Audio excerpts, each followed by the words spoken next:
Welcome to SOGCast number 23, brought to you courtesy of Jocko Willing Productions. We thank Jocko, and today we've taken our studio to Utah. Heber. We're in Utah today. Heber, that's right, Heber City, Utah, to the headquarters of Mike Glover. And we thank Mike for letting us use his studio today for what I feel is one of our major SOGcasts. And I wanted to start with a little section from On the Ground. In this case, it was June 1968. A recon team had been inserted into Oscar 8, our most notorious, deadly of targets, in I-Corps for SOG at that time. In Watkins' utter amazement, the next vehicle was a massive bulldozer, its blade up in the air. An NVA soldier signaling directions with a flashlight. Watkins was barely over the bulldozer when along came two Russian T-38 tanks, their gun barrels facing aft, their external fuel tanks mounted just as the manual said. It took more than 3 hours for the NVA parade to pass, and this is at night. As the last of its rumblings grew faint, Watkins came out of his daze and looked around. He immediately saw Rung, who was one of his indigenous team members, crawling towards him with a panicked look on his face. Watkins had been so mesmerized by all the traffic, he had forgotten about the young Brew team members, and Rung. They were with him on the trail watch. When Rung reached him, he could barely talk.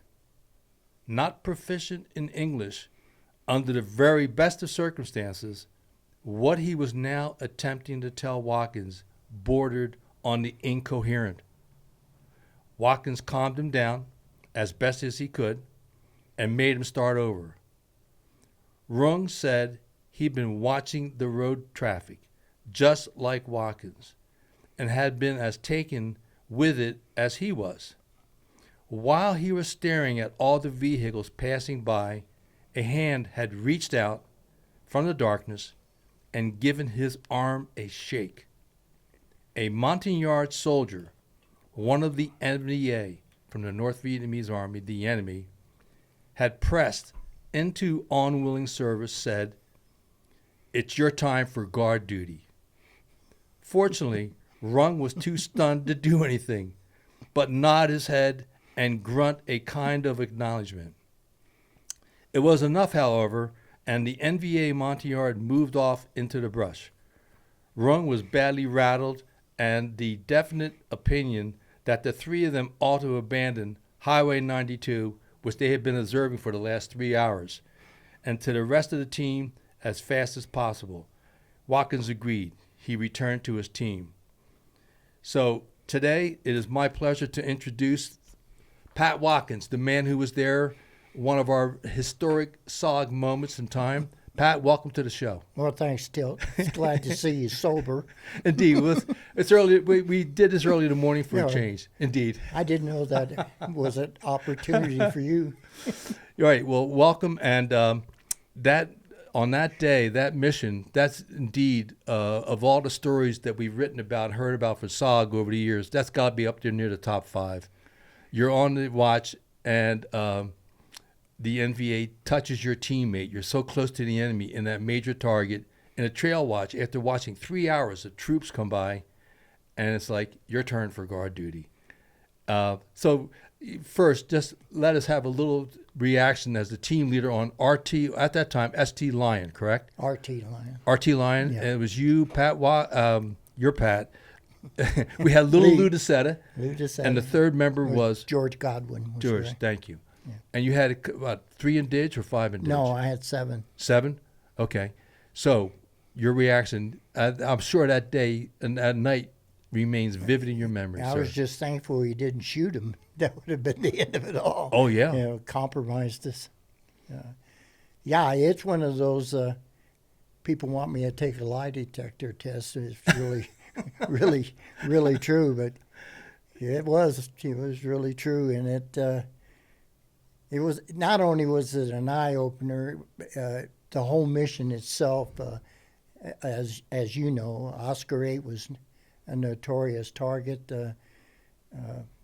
Billy Wall was flying Covey one time when 3 helicopters were shot down in that area. And that was 1967. In 1967. And I think I was the first team to go back since then. It was right on the road system. And I kept telling, I'd went out on a VR in one of those U-10s Right. that Chinese flew for us on a VR. And I made halfway out there and we started taking 37 Mike. This is 68. 68. Yeah, Sure. You know, we're under siege at Quezon. Yes. And of course we're getting on H-34s and going into Laos, and the Marines are all looking at us like, are they going on R&R? Where are these guys going? You know? Well, we should do a little background on that, because at the time, in June of 1968, there were 6 FOBs that were related to SOG during the Secret War. And Quezon, FOB 3, was open for business. And we're, not me, but you and other guys like Jocko were running missions out there. And at the time, the national headlines were the NVA siege. Went on for 77 days at Quezon. And the little told story was FOB 3, Special Forces there. And we'll follow up with one of my favorite sidebar stories that you had while you were there. But just wanted to set the stage. Oh, the hand grenade. The hand grenade and the ambush that you walked through, but they didn't trigger it. But we'll come back to that, Okay. because first we got to deal with this story.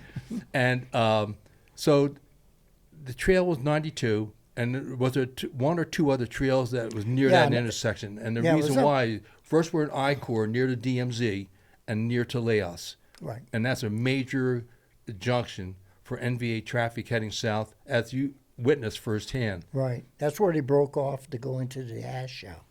Right. And one of the it was a we always give these highway names to these dirt trails that as you know, that ran through Laos in North Vietnam, but it was like a junction. There was 922 there, and Trom Pak, the city that was right on, which was a Laotian city, was right on, and it was kind of funny. It was not they couldn't bomb that city because there was Laotians in there.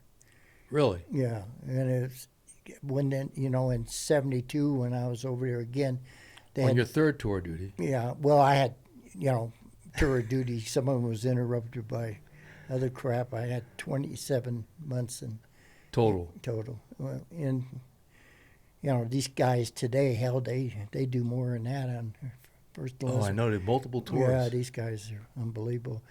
But anyhow, to make a long story short, that this whole operation, when I went out there on the VR and came back, of course I didn't get to pick an LZ, but we've all ran through that. Right. That we're at the mercy of the Covey to put us in, or just the helicopters getting shot at, and said, I'm going to get these guys off this damn bird before I don't get shot at anymore.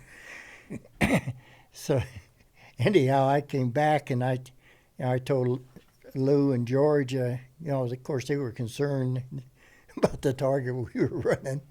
And I said, don't worry about it. I says, well, God, I got shot out at 10,000 feet. We'll never get on the ground, so don't worry about it.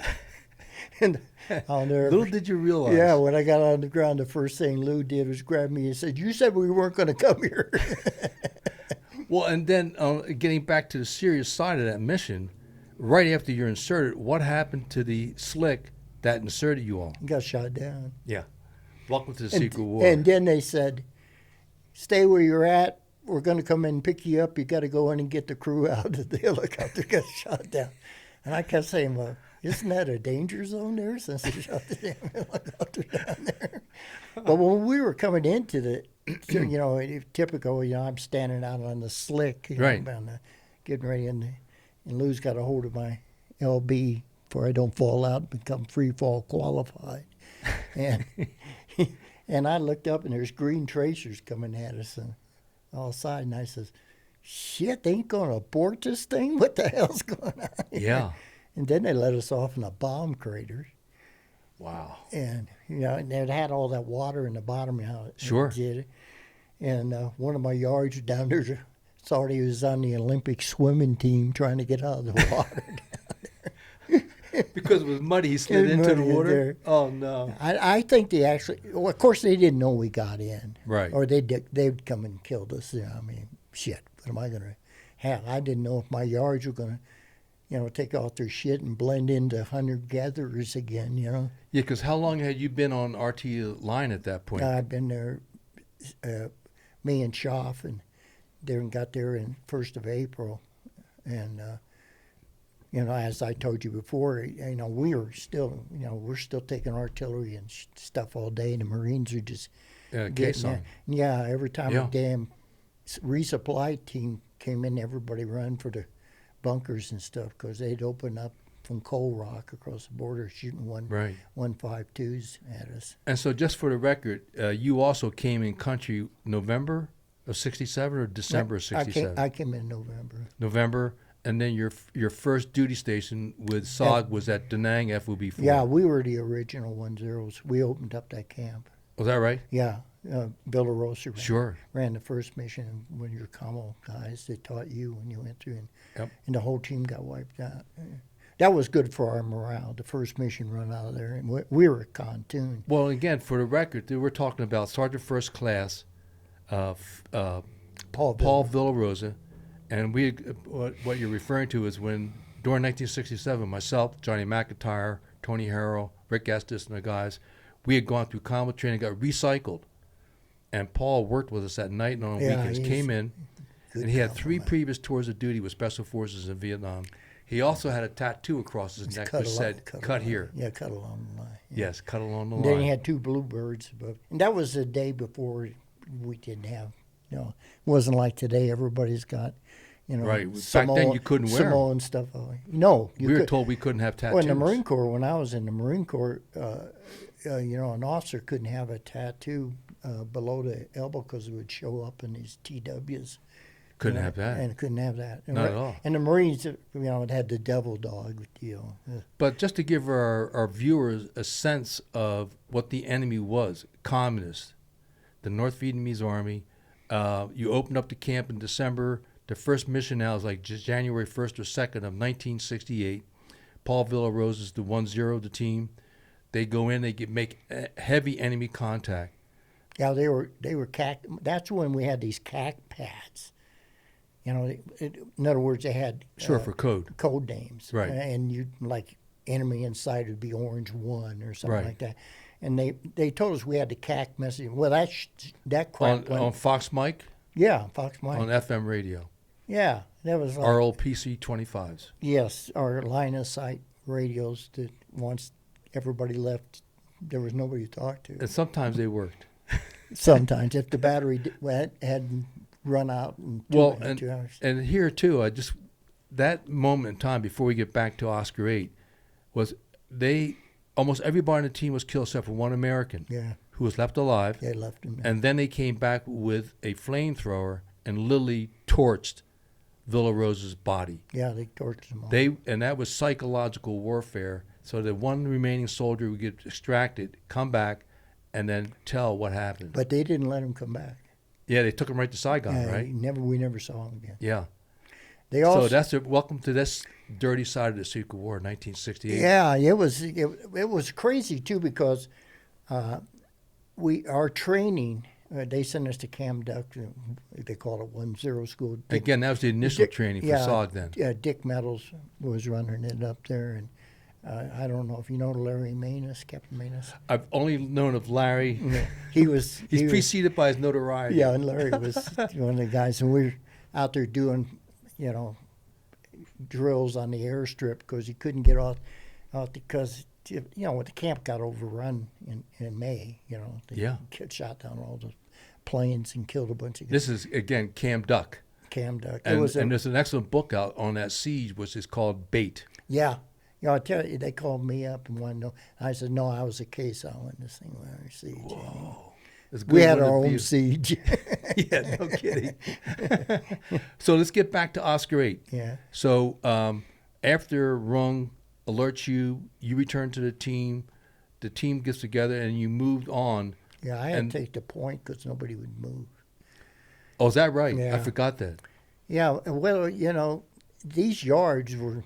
So just for the record, Pat, I never ran point because my little people were better than I Well, was. yeah, And for you to run point, But you that's ran big out. kahoonies. You ran on a team that had been trained. These guys were out of breechcloths and crossbows when I got there. I tell you, no, Yeah. the hand grenade. Did. Sure. And hell, we're out there under siege, and Marines are getting killed all around us, and we're trying to do immediate action drills in the combat. And train. in the And meantime. train. It was So nuts. is it here you want to tell us about the hand grenade story? Yeah. Because this one more little Oh, sidebar yeah. before we get back to Oscar 8, because we got to cover that. We got a hand couple grenade. days. Don't We do. We got time. Time's on our side, brother. Yeah, I got in there. I came from FOB4, and I was a 10 of ST Moccasin, and I'd had 9 missions under my belt across the fence already. Wow. And so anyhow, I conned Tim to go with me. We had Tim to Sergeant Tim Schaft. yeah, we'd ran Hotel 9 together. Me and Tim were friends. And we'll come back to Hotel 9 later. Yeah, For sure. We got to talk about another that one. bad one. But anyhow, we got up there, and you hear these stories about Quezon, Yeah, what's yeah. going on there and everything. It's like I had friends up there that they disappeared too, just like everything else. Shot the helicopters and all this crap going on. Then the Long Bay deal, Right. where George took Cuomo Yeah. went in and saved those guys that they're Yeah, they had a relief force that went in to Lang Bay after they'd been under siege all night. And at the time, Lieutenant Paul Longrear was there, and he was one of the survivors from that night, and he lost several of our good men there. Yeah, And, one of my best friends they never recovered his body till Right. years later. He was on an outpost. They had their the C1 Mike Force was in there. They came in to reinforce the camp. Right. Of course, they were in the same situation we were at FOB4. They had no wire. The CBs had come in and built that bunker for them. They built the bunker at Quezon for us, too. Yeah. And, of course, I never went in that bunker. That was officers' country, so. They didn't want us animals in there. So there you are with the hand grenade training at Quezon. Yeah, and the first thing I did, I come in there. Mike Bingo was the one he had taken over the team, and Mike had a tour in an A team before. He was on his second tour, and I knew Mike. Sure. He was a little wop from New York. Yeah. And he could do. He was a mountain climber. He'd sit there and do pull-ups all day. I said, "Ain't you got anything better to do?" So anyway, I says, "We got to see what the range of training these guys have been through, because we're SF. We're advisors. Right. We're here to get you guys ready for combat." So I had said, "Well, let's get to the two things first. Is your rifles, has been sighted?" And I give up on that. Just look down the barrel and pull the trigger deal. When I start talking about elevation relief deal, looked at me like I was out from outer space and just landed on the UFO. So I says, "Well, the next step is see what your grenade throwing capabilities are." So took some M26 hand grenades and unscrewed the fuse and stuff and took it out and brought them all over and put them in a skirmish line. And okay, each of them had a hand grenade. Okay, ready, throw them. And the record was 4 foot. I forgot it was that long. Yeah. Oh, my God. Then it hit me. Well, Americans, we brought up throwing baseballs and footballs. And, Yeah. Transition of throwing a hand grenade wasn't that. And we all thought we were Roger Staubach, Indeed. So, and then these guys are hunter-gatherers, The only thing they ever threw in their life is their kids, Yeah. And it was like, no hand grenades for these guys. They can carry more ammo. Yeah. But again, that's another classic example of Special Forces learning what the little people can do and what they can't do. Capabilities. Capabilities, indeed. So, getting back to Oscar 8, sir.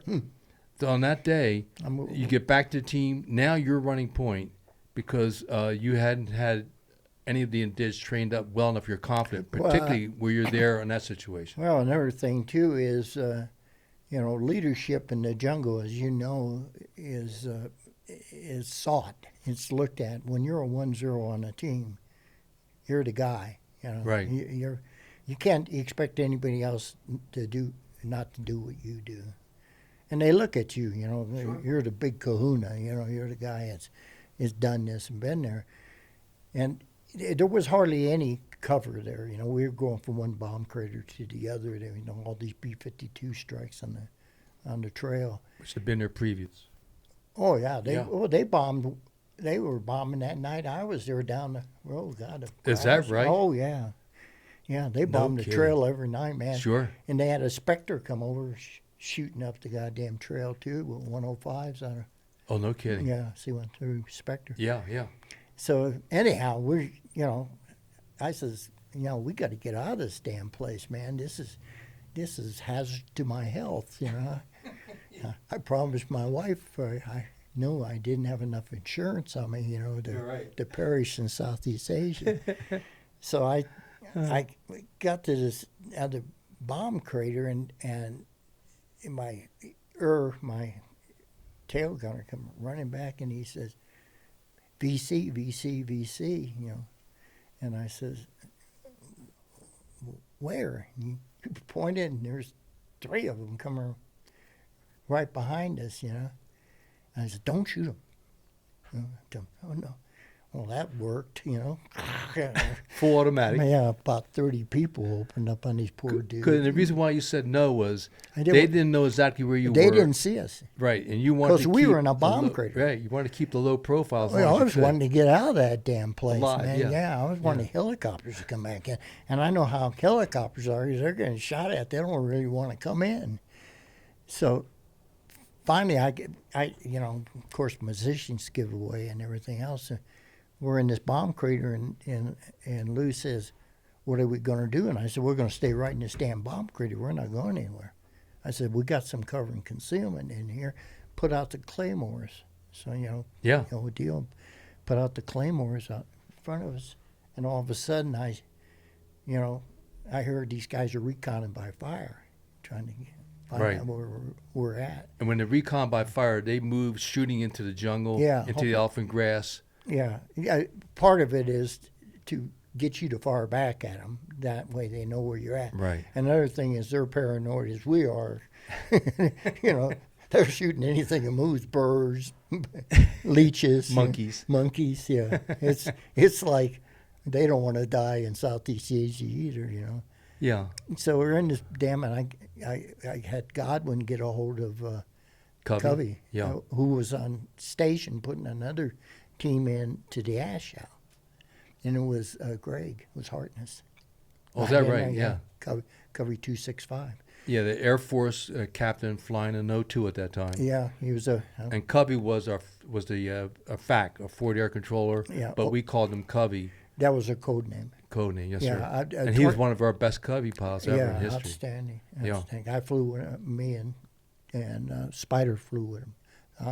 He supported prairie fire missions. Yeah. That was his deal. He didn't do anything. He'd been an F-4 pilot on his first tour there. Oh, is that right? Yeah. Oh, I forgot. He was a Texas A&M Aggie. I used to give him shit about that. Well, I remember he came to the club. He was one of the team. He blended right in with us. Oh, yeah. Great guy. You couldn't surprise me. He's an Air Force officer. Just so humble and down to earth. Yeah. Not one of them. Well, we took him to Way City with us, and me and Spider did. But anyhow, I got him to come to us, and he says, I got him on an ERC. Okay, sure. On An ERC 10, that's our emergency frequency radio, or the ultra high. Yeah, VHF. Right. Yeah, and UHF. I got him on a guard freak. I went up on guard. Sure. And told him, who are you? And I says, this is a prairie fire emergency. And he says, I'll be there. As he always did. As he always did. And anyhow, I see him start circling above me, and he asked me, where are you at? And I said, I'll give you a shiny. So I which is our mirror. our mirror. Yeah, And so, then they picked you up exactly where you were in their bomb crater then. yeah, he saw. Well, we had no cover and concealing. And that place looked like it looked like World War One in the trenches with Yeah. everything bombed out and everything. So he saw us and he says, "Okay," he says, "I'll get the gunships out here." And I says, "Who?" And he says, "Scarface. I'll get Scarface out here," Yeah. which were the Marine gunships Yes. from Quezon. And they also flew out of Fubai. And those guys were really good. Absolutely. And I told him, I said, "Well, tell him I'm a former Marine, so get out here real fast." Real quick. So, And Scarface had been attached, as a couple other Marine units, their aviation was attached to SOG throughout the 8-year Secret War. yeah, them and the Cobras out of Fubai, Right. they flew for us too. Absolutely. They were great. Yeah, and Marine Corps aviation gets a lot of shit because they didn't have the fancy stuff, but those guys, Well, outside of our boys, a judge and the executioner. yeah, those are the 176. But those helicopters were early Hueys, They were B models. the B model, where they could And they barely get up the ground. They had fixed M60s on it. They didn't have. And the front, yeah. Yeah, and they had we'd had that M5 system with the 40 mics on Right. it. And I was telling a story about them coming over and looking at the Cobras, these young warrant officers from the CAV were Yeah, flying yeah. for us. 19-year-old warrant officer and the majors and stuff over there. Looking. Well, we had Lieutenant Colonel Robinson, Yeah, Robinson. who was the OIC for that Right. squad, for the one squadron we had working with us during '68. Yeah, And yeah. we got those Hueys shot up many times. yeah. Yeah, that was a bad thing about them. If they lost a bird, they were grounded. Well, so that we can move on, during the day, you're in contact on and off throughout the day. Your ammo's running low. Well, what happened? No, on this situation was we never made contact until we saw these guys. I was in Snoop and Poop maze. Yeah. Basically, because when they shot the helicopter down, I think they thought we didn't get in, because there was one of those, punching in, punching out, and Sure. going. And what happened was, we ran into a 37 mic position. Well, Oh, I forgot about that. Okay. Yeah. Yeah. and threw some hand grenades in there, and they were sitting around eating You rice. neutralized it. Yeah, they were eating rice, and we added it, give them some. Give them a little lead. You can give them a Some little shrapnel. additive for it. And that shit, all that stuff started blowing up, and that really gave our position away, and that crap. So what I like to do is, you played the cat and mouse game then for several hours. It goes through the day, and then getting back to on the ground again. While RT Lion fended off attacks, Covey directed airstrike after airstrike at the NVA troops, the storage area, the anti-aircraft guns, and anything else he could draw a bead on. Throughout the day, primary and secondary explosions followed one after another as the strikes found their mark. Whatever the team's fate might turn out to be, the NVA were paying a hellacious price for messing with it. Yeah, we had all kinds of attack, as for our emergency. Sure. Those pilots love to have live targets. They're not killing leeches. They're Right. killing actual stuff. And we started with some F4s. Marines even joined in, brought their planes in, and then a couple hobos showed up, a couple A1Es Right. showed up, and one of them got all shot up. Is that right? Yeah, he was going to bail out and join us, and I said, "This isn't the place you want to be." So he decided to try to make it back to Da Nang. So yeah, it was, then we, then they started this shit. They're going to kill us, But then they also had in mind, as you know, we were good bait, Yes. and they loved to shoot helicopters and stuff down, Sure. Yeah, so I had the feeling they could overrun us anytime they wanted. Wow. And So this goes on for the whole day. yeah, till the evening it was sporadic, and then they started shooting mortars in on us. You can't catch a And mortar. they can't catch a mortar. No. And two of my people got wounded from shrapnel, little people, Yeah. and got into a fear deal that, are we going to die here? Well, they brought in the cab to pick us up and get us out because they're the ones that put us Push in. in, yes, sir. And they had their own gunships. Right. And they got shot up to shit, man. One of their gunships had to crash land, and they got the crew out. Door gunner was killed. Wow. And so it was kind of like, well, it's getting dark and it's dinner time. We got to go. Well, at that point, you got the good news that a king bee was en route. No, what happened was I was starting to panic. And, we can't survive tonight here. They're going to kill us. So I was almost in a situation that we're going to take as many of them as we can. And, Sure. and maybe they'll give me a Bronze Star for dying. Maybe. And Greg says, I got one helicopter coming. Can you get everybody on it?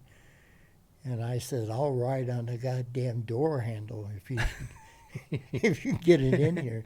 And that's when the king bee came in, and he had Scarface with him. Right. So Scarface would make a gun run, Right. and then the king bee, which was piloted by Captain On, Yeah, which we learned years later was him, yeah. and he came in and Had no co-pilot. no co-pilot. Yeah. And which, of course, And we he was learned- waving at me. Yeah, because we had the king bee pilots that we knew each other because from being at the I different knew him. FOBs. I knew him from Cam Duck. He used to come in and support us up at Cam Duck. Well, now you were doing some training then too, so that would be part of the routine. When you're in Camp Duck, if you weren't running missions, you're doing training. Yeah, Absolutely. We used to do the McGuire rig crap there, before they got stables. The A1A strap fit under your butt and snap in with a snap link. But anyhow, yeah, he came in and the goddamn Marines were just shooting up the damn place. Yeah. Saved our butts, really. And I'll never forget, man. He landed that helicopter, and he had door gunner, had those old A6 30 calibers. Yeah, Yeah. 30. And it kept jamming on them. And he Oh, started, no. Yeah. And I was afraid he was going to shoot us getting on the goddamn bird, The barrel of that thing was swinging all over the place. And he was cranking that damn thing. So I got everybody. We always had that deal when you got ready to leave, you pop smoke. Yeah. That way they know you got everybody on it. And I'm sitting in there, and I could hear the goddamn bullets hitting the plane coming through, lights coming through the plane because they're shooting the helicopter up. And I looked up there, and On's up there, and he looks down at me, and he goes like this. Oh my God! Oh, that's so cool. And he says, Well, and also you guys were in the still in the bomb crate at that point. yeah, we blew the claymores. You blew all your claymores. Yeah, they charged us, and then we blew the claymores, and I don't, you heard screams and stuff. I sure wasn't out there making body count. Oh yeah. Of course, they always ask you how many did you kill? Yeah. A baker's We're a dozen. little bit. Yeah. Sarcastic Watkins. Well, let me just get back to the book for a second, because this is one of those classic scenes where the whole scene bordered on surrealistic. What with the LZ lit by flickering brush fire, the sounds of gunfire and explosions, the smell of cordite and burned human flesh, and this improbable savior hovering above, which was the H-34 King Bee, piloted by Captain On. Yeah, I'd been fertilizer in Southeast Asia. It hadn't been for him. Oh yeah, absolutely. And This was last light. I mean, there was nobody else coming. yeah, and there was at one point, you're in the bomb crater, and when the King Bee touched down, I'm sorry, let me get back to one more spot here, because you were literally in a bomb crater, and he brought the King Bee into the bomb crater. Oh, yeah, right in the bomb. And then he was able to get close to the ledge or the edge of that crater. You could get your people into the King Bee. Nobody wanted to get up on that ledge because we didn't come. So much enemy fire. Yeah, we were throwing these little people in it, me and Lou. Yeah, Lou, yeah. And Lou kept looking at me, when's my turn, kind of deal. Yeah, and so it's like the King Bee, it's settled into a stationary hover. Its front wheels placed delicately inside the crater, And there it sat, an unbelievable vision, a heroic portrait of an old warrior taking a pounding, but refusing to falter. Yeah, those Sikorskis would take some hits. They couldn't. It had been a Huey had been shot down. Oh, yeah. And they're, I mean, it's like, it feels like a mother hen hovering over a nest, but you guys jump on. It seemed like, Now, this is my way out of this goddamn place. and the don't drama, screw it up. and then could you tell that the drama didn't end? You're all in a helicopter, he lifts off, and as you're leaving, he had the jute to get around anti-aircraft, ACAC. Yeah, we also taken 12.7. Whoa, which is the equivalent of 50 They caliber. moved it. I didn't realize it. They moved it in on us. Oh, is that right? Yeah, they wanted to shoot helicopters down. Whoa. That's what is. And then I found out later. Well, here I'll tell you later when I get back to FOB 3. You know, typical debriefing. You know. Oh, yeah. And But tell and it was Jack's of all people. So anyhow, we get on the bird. Of course, all of us have wet our pants and that crap. You know, we're gonna die here, and all the time, all the way back to Quezon, we're getting AAA fire and shit. It was like a World War II movie, just puffs in the sky and stuff. And he's, you know, Hans hit the top of trees. We're low level and, you know, trying to get out of the area. And then the Scarface follows all the way back to Quezon. And then landed at Quezon. Of course, we jump off the damn thing. And, you know, every time they seen a bird come in, they start shooting. Right. So we had artillery. You know, we're back home and we're getting shot at again. And so we all run for there was a trench line there. We ran for the trench line, and they come and got me and allowed me to come into the dock to the God's country. You know, like, oh my God! Wipe your feet before you come in. You know. Yeah, absolutely. And I get in there, and of course they'd been monitoring all this stuff on the radio. They knew we were. What we had done. Yeah, because the NVA had very good FM, RDF, radio direction finding. Oh, yeah. And they monitored it. Oh, yeah, when I flew cover. Did you get any jamming like Lynn Black had? No. I tell you the truth, we ended up being on our ERCs all the time because we started with the deal with getting a hold of Harkness. Right. On ERC 10. And when we were, you know, everything we were doing, we were talking to our covey. You know, and he was running the show, the aircraft, you know, support stuff. So we were talking on the ERC 10 with him, the PRC 77 and 25. Right. You know, it was not usable really because it was easier for him to talk on the Guard Freak, which they fly on all the time on that 343.8 Freak, UHF Freak. Right. And it was easier for him to talk on that than trying to go over to FM, which was the 77. So we basically were doing all this stuff with our ERCs. Well, so at Quezon, you and the teams would train, but occasionally you would leave the base to go fishing. No, I never did that. No? Well, your team left one time. Well, they used to do that hunter-gatherer crap. You know, they go out. We're really mountain yards, and we live off the elements. Yeah. They all worked in that tea plantation. The French. Well, there's ran the there. one time I'm thinking about. You're at Quezon. Your team goes out, they hunt, they gather, and you come back. The next day, the Marine Corps went out and got hammered. Oh, that's when we were out in that. We started taking mortar fire from the old village, the old French villa, Right. down there where the French plantation was. It had been And leveled. again, this is the Quezon village, which Yeah. is not to be confused with the American Quezon No, base. no. This is the old. Well, this is where the original Quezon A team was at. Right. Before they went to Long Bay, they were Yes. in that area. Yes, sir. That's Again, part of that history of that time. yeah. People they've been there since we'd had an A team there since '65. Oh, is that right? Yeah. Oh yeah. Yeah. The Marines think they were the first ones there. No. And even Ray Califo spent some time at the Quezon Village when he was there with his Marical. Marical. Yeah, he was at Cam Duck too during. Oh, is that right? Yeah, he was there during the siege with the Marical. But your team went out. Did you get mortared while you're out? No, what happened was they came. I had to here I am. I got the damn field phone in my bunker. Right. Because I was on the very end of the bunker line. Yeah. And if anybody, they wanted to talk to somebody, we had to go find them down the bunker line. People I didn't even know because, there was not a lot of fraternization going on at Quezon. Sure. We lived in this little world of sea rations and rats, But the point I want to get to would be your team went out and came back. The next day the Marines went out and got hammered. And here's what happened. And they had a POW. No shit. Yeah. No shit. This is how it really happened. Yes. They called me down to bunker, and a team next to me, Percy Hudson, who was a friend of mine, we'd served with Fred on in the 6th group together.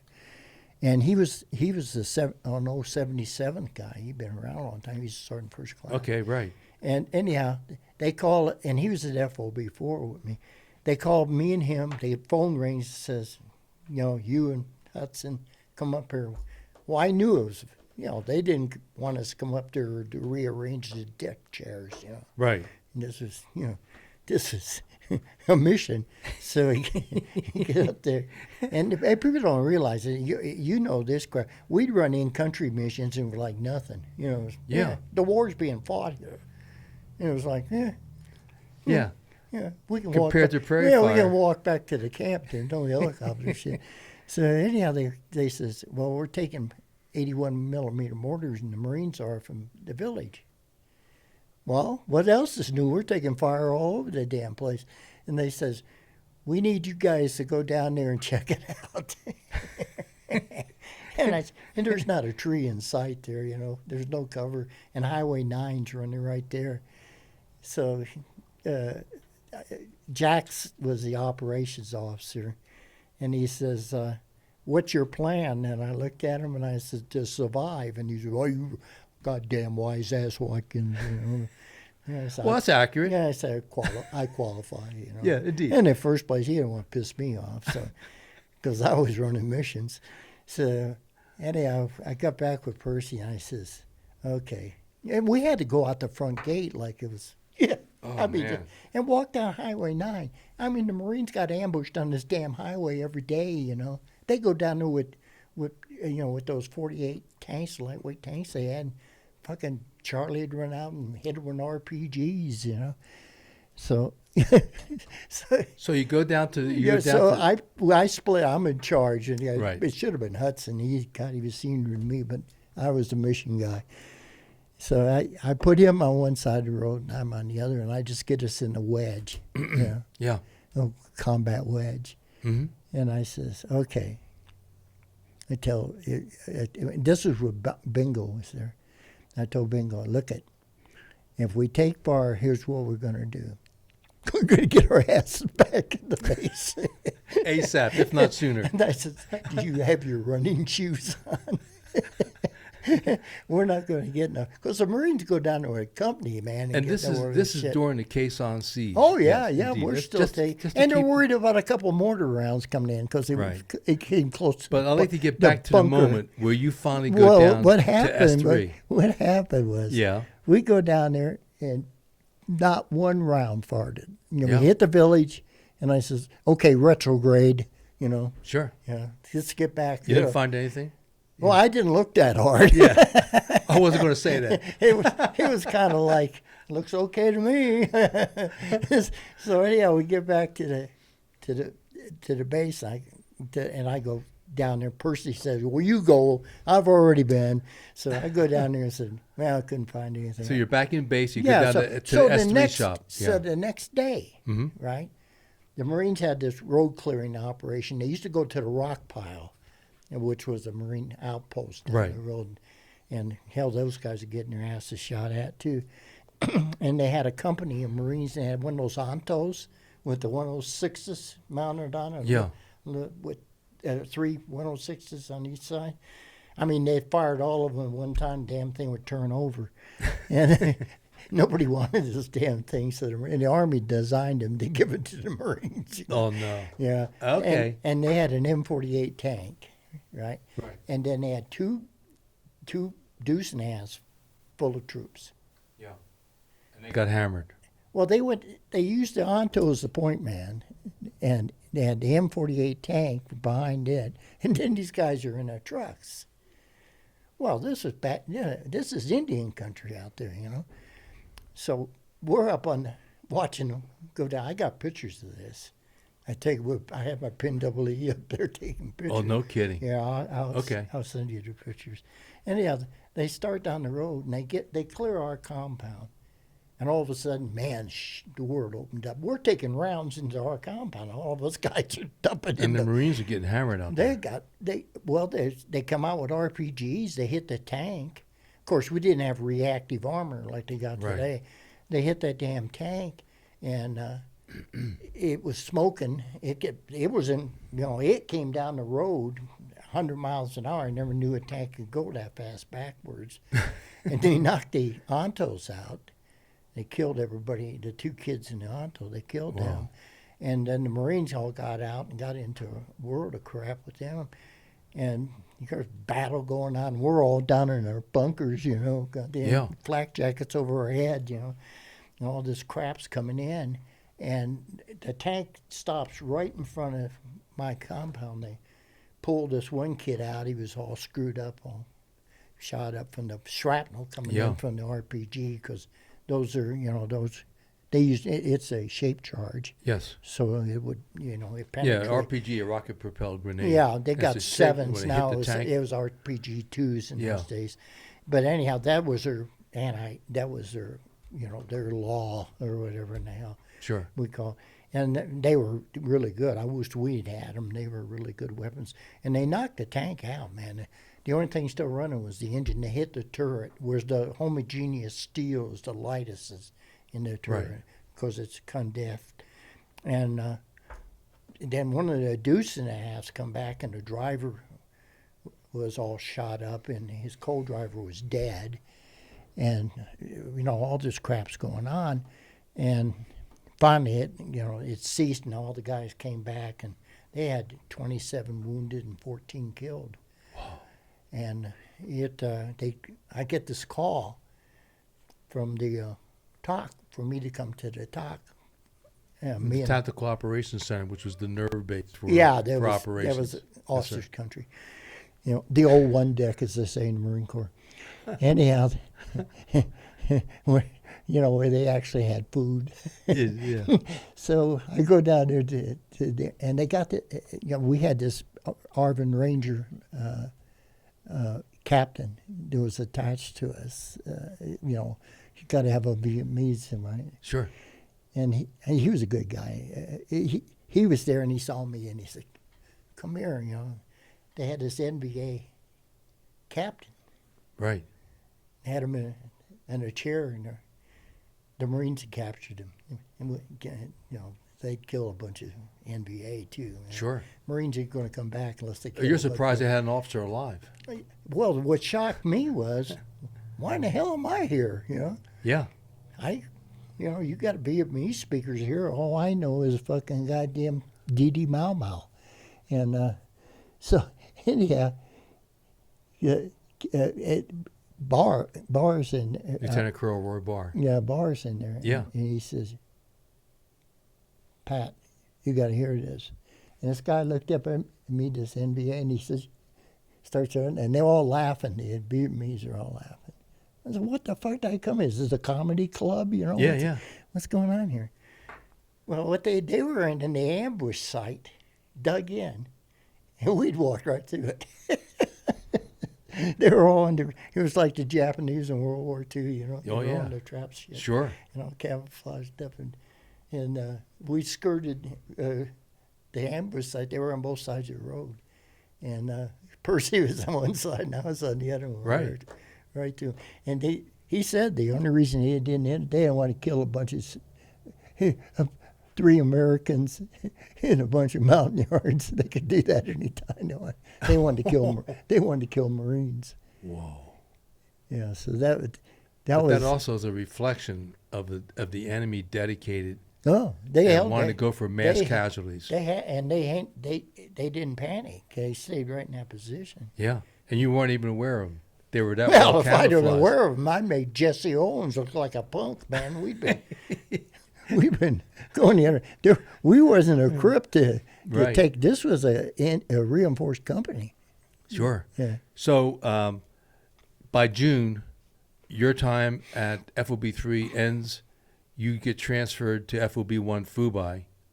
That's where we meet for the first time. You come down there, and you came solo without a team or with the team? Well, what happened was Oscar 8, right? Right. They sent me. They landed a Blackbird, a Caisson, Oh, during okay. the siege to get me out. To Right. So you had to go down for the debrief. Yeah, I had to go to Khaki Land in Saigon on Pasteur Street, where the embassy was, where House 10 is. Yeah.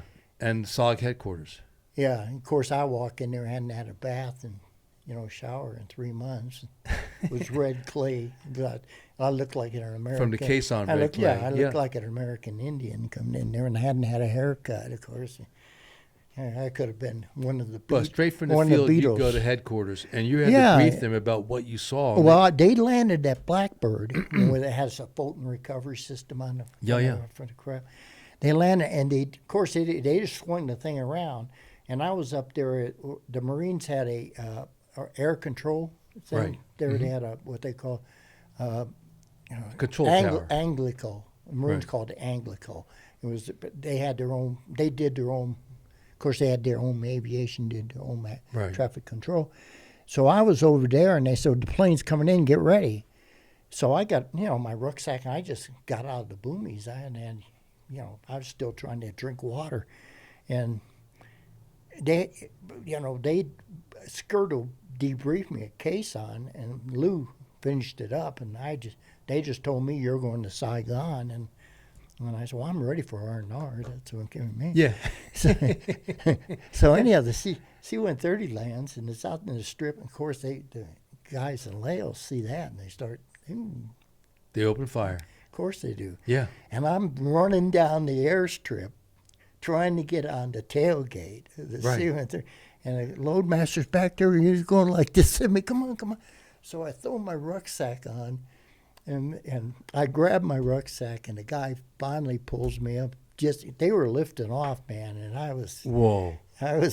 I on forgot that part. I was hanging on tailgate, hyperventilating, and they dragged me back at aircraft. And this kid looked at me like I was somebody out of a science fiction movie, Oh, yeah. Yeah, But, and again, even when you're debriefing, you ran into the same thing that the troll, George Sternberg and Mike Tucker ran into after they reported seeing tank tracks, reporting it, and they actually saw a tank. Well, they start this Before the siege and before Langvay was hit. I land at Tonsanut, Right. and they got a Navy SEAL out there to pick me up, who's part of the detachment there. Right. He's out there in a gray Jeep, so I knew it was Navy, right? So I come and he looks at me and he says, "Good God, Sarge, where are you from?" I said, "It's classified. I can't tell you." And he kind of looked at me. "Well, I'm in the project, not my project." Yeah. So anyhow, he takes me to House 10, right? And Oh, not the headquarters? no, Oh. House 10. This is That's our safe house in Saigon. Yeah, it's just, Right. it's in the evening. Sorry, guys. I'm going to cut real quick. Yeah. 5505. If we can move your chair just more facing towards Pat. Sure. Whenever we touch this thing, it gets Static? Well, it cuts out a little bit. So if we could just kind of, we don't even have to move it. We just got to turn it. Turn it. Oh, we stuck on something back there. Oh, that light.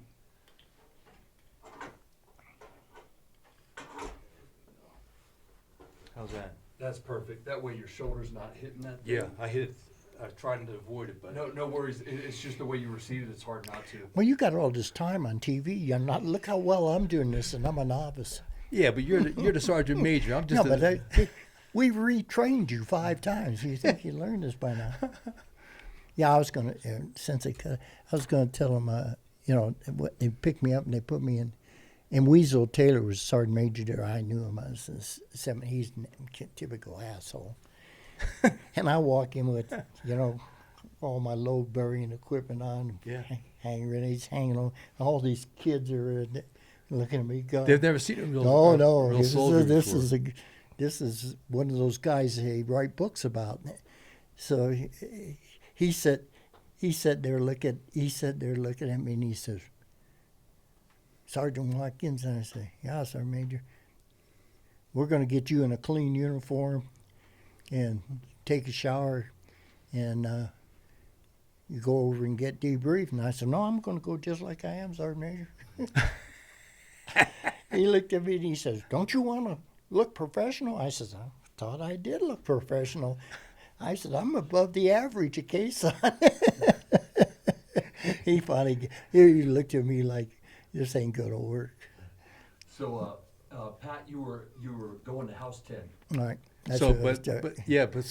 So anyway, you go to House 10. That's our top secret safe house in Saigon. Yes. And it's an upgrade from House 2 too. Indeed, in Da Nang, which we frequented a couple of times. They had on their eating areas and stuff. They had, the forks and knives and lined up, and they had tablecloths. Like a regular restaurant. Yeah, it was like, I thought I was, I was in San Francisco. And everybody's wearing khakis. So when you're there, you're approached by a sergeant major who should remain nameless. Yeah. He basically says, hey, Pat, get cleaned up before you go for your debriefing. And what was your response, Sarge? Well, of course, I'm sure I wasn't acceptable for good company. Indeed. But he says, well, you can take a shower and we'll get you in a clean uniform. And I says, no, I'm going like this. And he looked at me, he said, we can't go like this. And I said, I'm going like this. And he looked at me, and I must have had that 20,000-mile stare in my eye, like, don't. And you still had your Car 15 in your hands. Yeah, don't fuck with this gun. Yeah. This is not smart, He's liable to become the serial killer of goddamn House 10. But anyways, you wind up for your debriefing. I don't want to spend too much time, but even there, when you first reported what you had seen and observed directly for over 3 hours, how was that received? Well, the big thing was I come in there, and you've been in that debriefing room, and they got the situation maps Right. up on the wall. And it was like, remember those light bright kits you used to have as a kid? You used to stick to things. Oh, yeah. They had these in the map up there. And being an intel sergeant, I start looking at this thing. And I look up, the AO I just come out of, and they, there's this light green, and I go down the index, and it said known truck park. Another one, anti-aircraft position. All this intel. Well, my target folder was sterile. Oh, no kidding. Typical crap. Sure. It's like they don't want you to know this stuff because you won't go there. They want you to wander in there and bring airstrikes and that shit. So I'm sitting there looking at it, and this light colonel's debriefed me. He says, Sergeant Watkins, he says, I notice you're looking at the situation map. And I said, yeah, I sure am, sir. He said, that's all top secret. And I says, yeah, I figured that out. My target folder didn't have any. He didn't know what to say. And just in Singlap, he walks in, Oh, is that right? Then Colonel Jack K. Singlab. Yeah, Singlap's there, and he's got Kavanaugh with him. They're changing over. Yeah, sure. I didn't, I knew Singlap only by reputation. I seen him one time. Right. And, I didn't know Kavanaugh. And just for the record, for anybody or our listeners, John K. Singlab at the time was a colonel. He was in the OSS during World War II. Yeah, he was a Jeb. And then Jedburgh teams. And he had jumped into France behind enemy lines in the European theater. Belgium. And then he jumped into China or Manchuria. He'd win it. Well, World War II. This is OSS. Yeah, he flipped. He went from Europe to Southeast Asia. Right. And he was working with Chiang Kai-shek. Yes. And then during the Korean War, he was a spec ops there, the JAC program. Yeah. And then he made Major General. Many years later. Yeah, on this day, he was still he a got colonel. relieved of command. That's a by- long story by- with him by versus Carter. President Carter, because Jack Singlab was Yeah. truthful. Well, Jack wanted to tell him where the war really was. Yeah, because And he had that been to war. And that Navy officer didn't want to hear it. Indeed. So on that day, Jack is there and part of the transition because he had been the officer in charge of SOG for over 2 years. 2 years, yeah. And Colonel Kavanaugh was Yeah, and I in didn't the realize. process of Did transitioning. you know they had their families at Clark Air Base? You're right. I Yes, didn't sir. know that I didn't know it either. Not then, No. but we know it now. Yeah, only know it now. So you're there for the debriefing. In walks then Colonel John K. Singlab. Yeah, and they sit down there, call to attention. I looked around like, well, that draws fire. So anyhow, they're going through this thing, and they started the tank deal. Of course, that's what really, mechanized stuff, and that really excites them, Oh, yeah. It's kind of course, there was with Troll, it was the PT-76s, the amphibious tanks that Right. they brought into Long Bay. That's what they saw, but you saw the T-34s? I saw T-34s. Those were World War II tanks. Oh, is that right? Oh yeah, the Russians used that in the Ukraine and stuff. That was their main Back battle. in those days. Yeah, when they were that was their fighting the main Germans. Yes. main battle tank.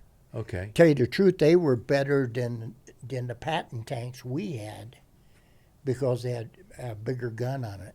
Right. Because we had those kind. The Patton tanks that we had, we just produced them because we wanted a lot of them out there. Sherman tanks. Yeah, the Shermans. Yes, sir. And what happened was they, Germans went for quality, not quantity. Right. And so they. So returning to your SOG debriefing, you told them, and was there any other questions, or was well, there? what happened was, when I told them we laid up on the road, they looked at me like maybe I ought to give this guy a sobriety test right Yeah. now. Kind of situation. And I'll never forget, Singlap says, I heard you got some good intel. And I said, well, I think it's good, sir. I guess. Yeah. I think it's timely. The old That too. The old intel deal. It's Yeah. timely. Critical. In other words, this should be passed on Shared. to Anderson Air Force Base and to Cadena, where those big planes go. Yeah. We're And- referring to the B-52s. Yeah. Yeah. So he says, that's already been done, Sergeant. Really? Yeah.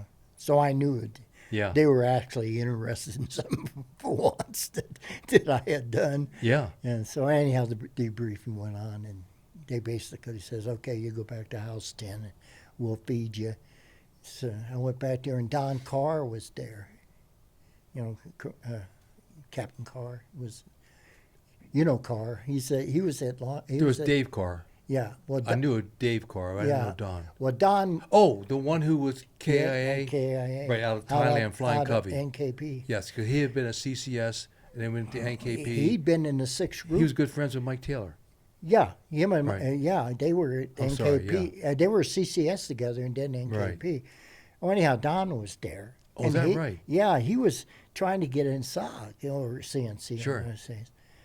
And I knew him in the 6th group when he was a lieutenant, and he's a good guy, Oh, yeah. shit for hot. And he debriefed, and I said, well, you don't want to go where I'm going. I'm going back to Quezon. He looked at me and he said, well, you guys are the ones doing every damn thing. I'm sick and tired of being an escort officer. That kind of crap. So Yeah. he wiggled his way to CCS. Yeah. And I, I had one beer and it knocked me on my butt, and I went to bed. Yeah. Well, middle of the night, there's a pounding on my door, and shit, I drop up looking for my car 15. Yeah. I'm Yeah. still under siege. WTF. Yeah, I'm siege mentality still, man. Absolutely. And I go over and I opened up the door, and this kid's standing there with a clipboard. He says, sir, I have my underwear and stuff. He says, what's your name, rank, and serial number? And I looked at him and said, well, what the fuck you need that for? He said, well, we just took in some mortar rounds down the street and stuff, and Sergeant Major sent me up here to get names of people before we can put them in for a CIB. Oh, no. I went, bang, I closed the door, went And a CIB was a combat infantry badge, Yeah. which you earned from being in combat Combat. with So, the enemy. yes. Not just getting mortars dropped on No, your head. right, of course. These guys are all in search of some identity to go back to Bragg looking like they were. So at this point in your career, you've transferred to Fubai, and maybe this would be the point where we flip back Well, I to... kept that bad deport. I came back. I got on a Blackbird. Right, you get back to Quezon. No, I fly into Da Nang on a Right. Blackbird. They got me a job on a Blackbird. I get there and I hitchhike a ride, the FOB-4. From the airfield, which is like 10 miles away. Yeah, from the Yeah. big air base. There's more aircraft landing there than any place in the world At that time, yes, yeah. sir. So anyhow, I get back to the base, and you know how the security was in that damn place. You know, God, it was like a beach party deal. And I walked down there, and I walked to the talk, and Sergeant Major got into the talk, and Sergeant Major, God, he got killed in 2013. He was a case on before. Oh, yeah. I'll think of his name in a Yeah. second. Anyhow, he saw me, and of course, he knew I was a caisson. And I says, Sergeant Major, I need to get a lift to caisson. And he says, well, if you go there, you're going to be there by yourself. I went, what? He says, they moved out. Everybody did. The Marines left FOB-3 there by Bar, I guess. He told me later. He said, the Marines just left us. We're just sitting there by ourselves. He says, I couldn't get anybody to make a decision. And then he said, and I said, well, that's nice, Colonel. You finally made a decision. So he fucking got birds and stuff in there, and they packed up everything and left too. So that's how I ended up in Fubai. At FOB-1. Yeah, I got to Fubai. And the Sergeant Major was Sergeant Major Pegram. Pedram. Pegram. Yeah, he got killed on the 23rd. August 23rd. We'll get to that a little bit later. Yeah, that's a whole day's process. Anyhow, I got the FOB-1 because Barr wanted me there. Yeah. So I got there and I said, oh, God, they're going to put me on a recon Kenya. I'm going to be an ass shell. That's You hadn't been there in a couple of weeks. Yeah, it was like, God, I just get out of Quezon. Now I'm going to Ashall Valley. And also, in the fairness, 101st can't even stay in this damn place. maybe before we talk about your history, how you entered service to our country, was before you go to Quezon and after you left FOB-4, you spent a little time TDY at FOB-2 in Kontum. Well, they sent five teams of us up there. Yeah, and during that time, That's when Villarosa got killed. Right. So, in January, when Villarosa was killed, it was in a target from FOB-2 That was in Laos. We went up there to support. Well, we didn't have our target area was Cam Duck. Right. We were supposed to run that backside of the Ashell, the Cam Duck. And it was a rainy season. You couldn't get in and out of this Sure. damn thing. So they decided, well, we got all these warm bodies around, and these guys at FOB-2 are getting killed and everything else. Let's send some of these people up here to get killed. So they took the 5, what they considered operational teams. And I only had a 1-1. I had no radio operator. My radio operator quit on me and went down an 18. I don't know if it's my personality or he just scared. But I just had Bill Reesner, a young Spec 4, with my 1-1. And so they sent Villarosa, Ron Brown, Boudreaux. Al Boyer was part of that? Boyer, ASP? Boyer was on ASP with Yeah. Ron Brown. Yeah, Yeah. Boyer and Before they went MIA. Well, they were my backup team out of NKP. That's how they got Right. with the elephant deal. Yeah, that's when. Well, we got to get to the elephant deal. So this is on a mission out of Kontum. By this time, was Tim Well, they Schaaf sent the on your 5 team? team. No, he was on Anaconda with Charlie Wilcox. He was the radio operator. Right. And I got there and I said, well, shit, they can't put me in. I only got one American. So they solved that. They sent me to Cambodia on the tri-border area. With a team? 5 of us, me. That was the deal in those days. Oh, 5 Americans. No. 5 total. 3 in Didge and me and Reesner. Oh, wow. Yeah. Okay. 5 warm bodies. Yeah. And that was a deal. Couldn't take mines. You couldn't take Chem 7. That's what it sawed off. So That's again, what we it got to sawed off clarify at. for our audience that the rules of engagement for SOG in Cambodia in 1968 was dramatically different from Prairie Fire, which was Laos.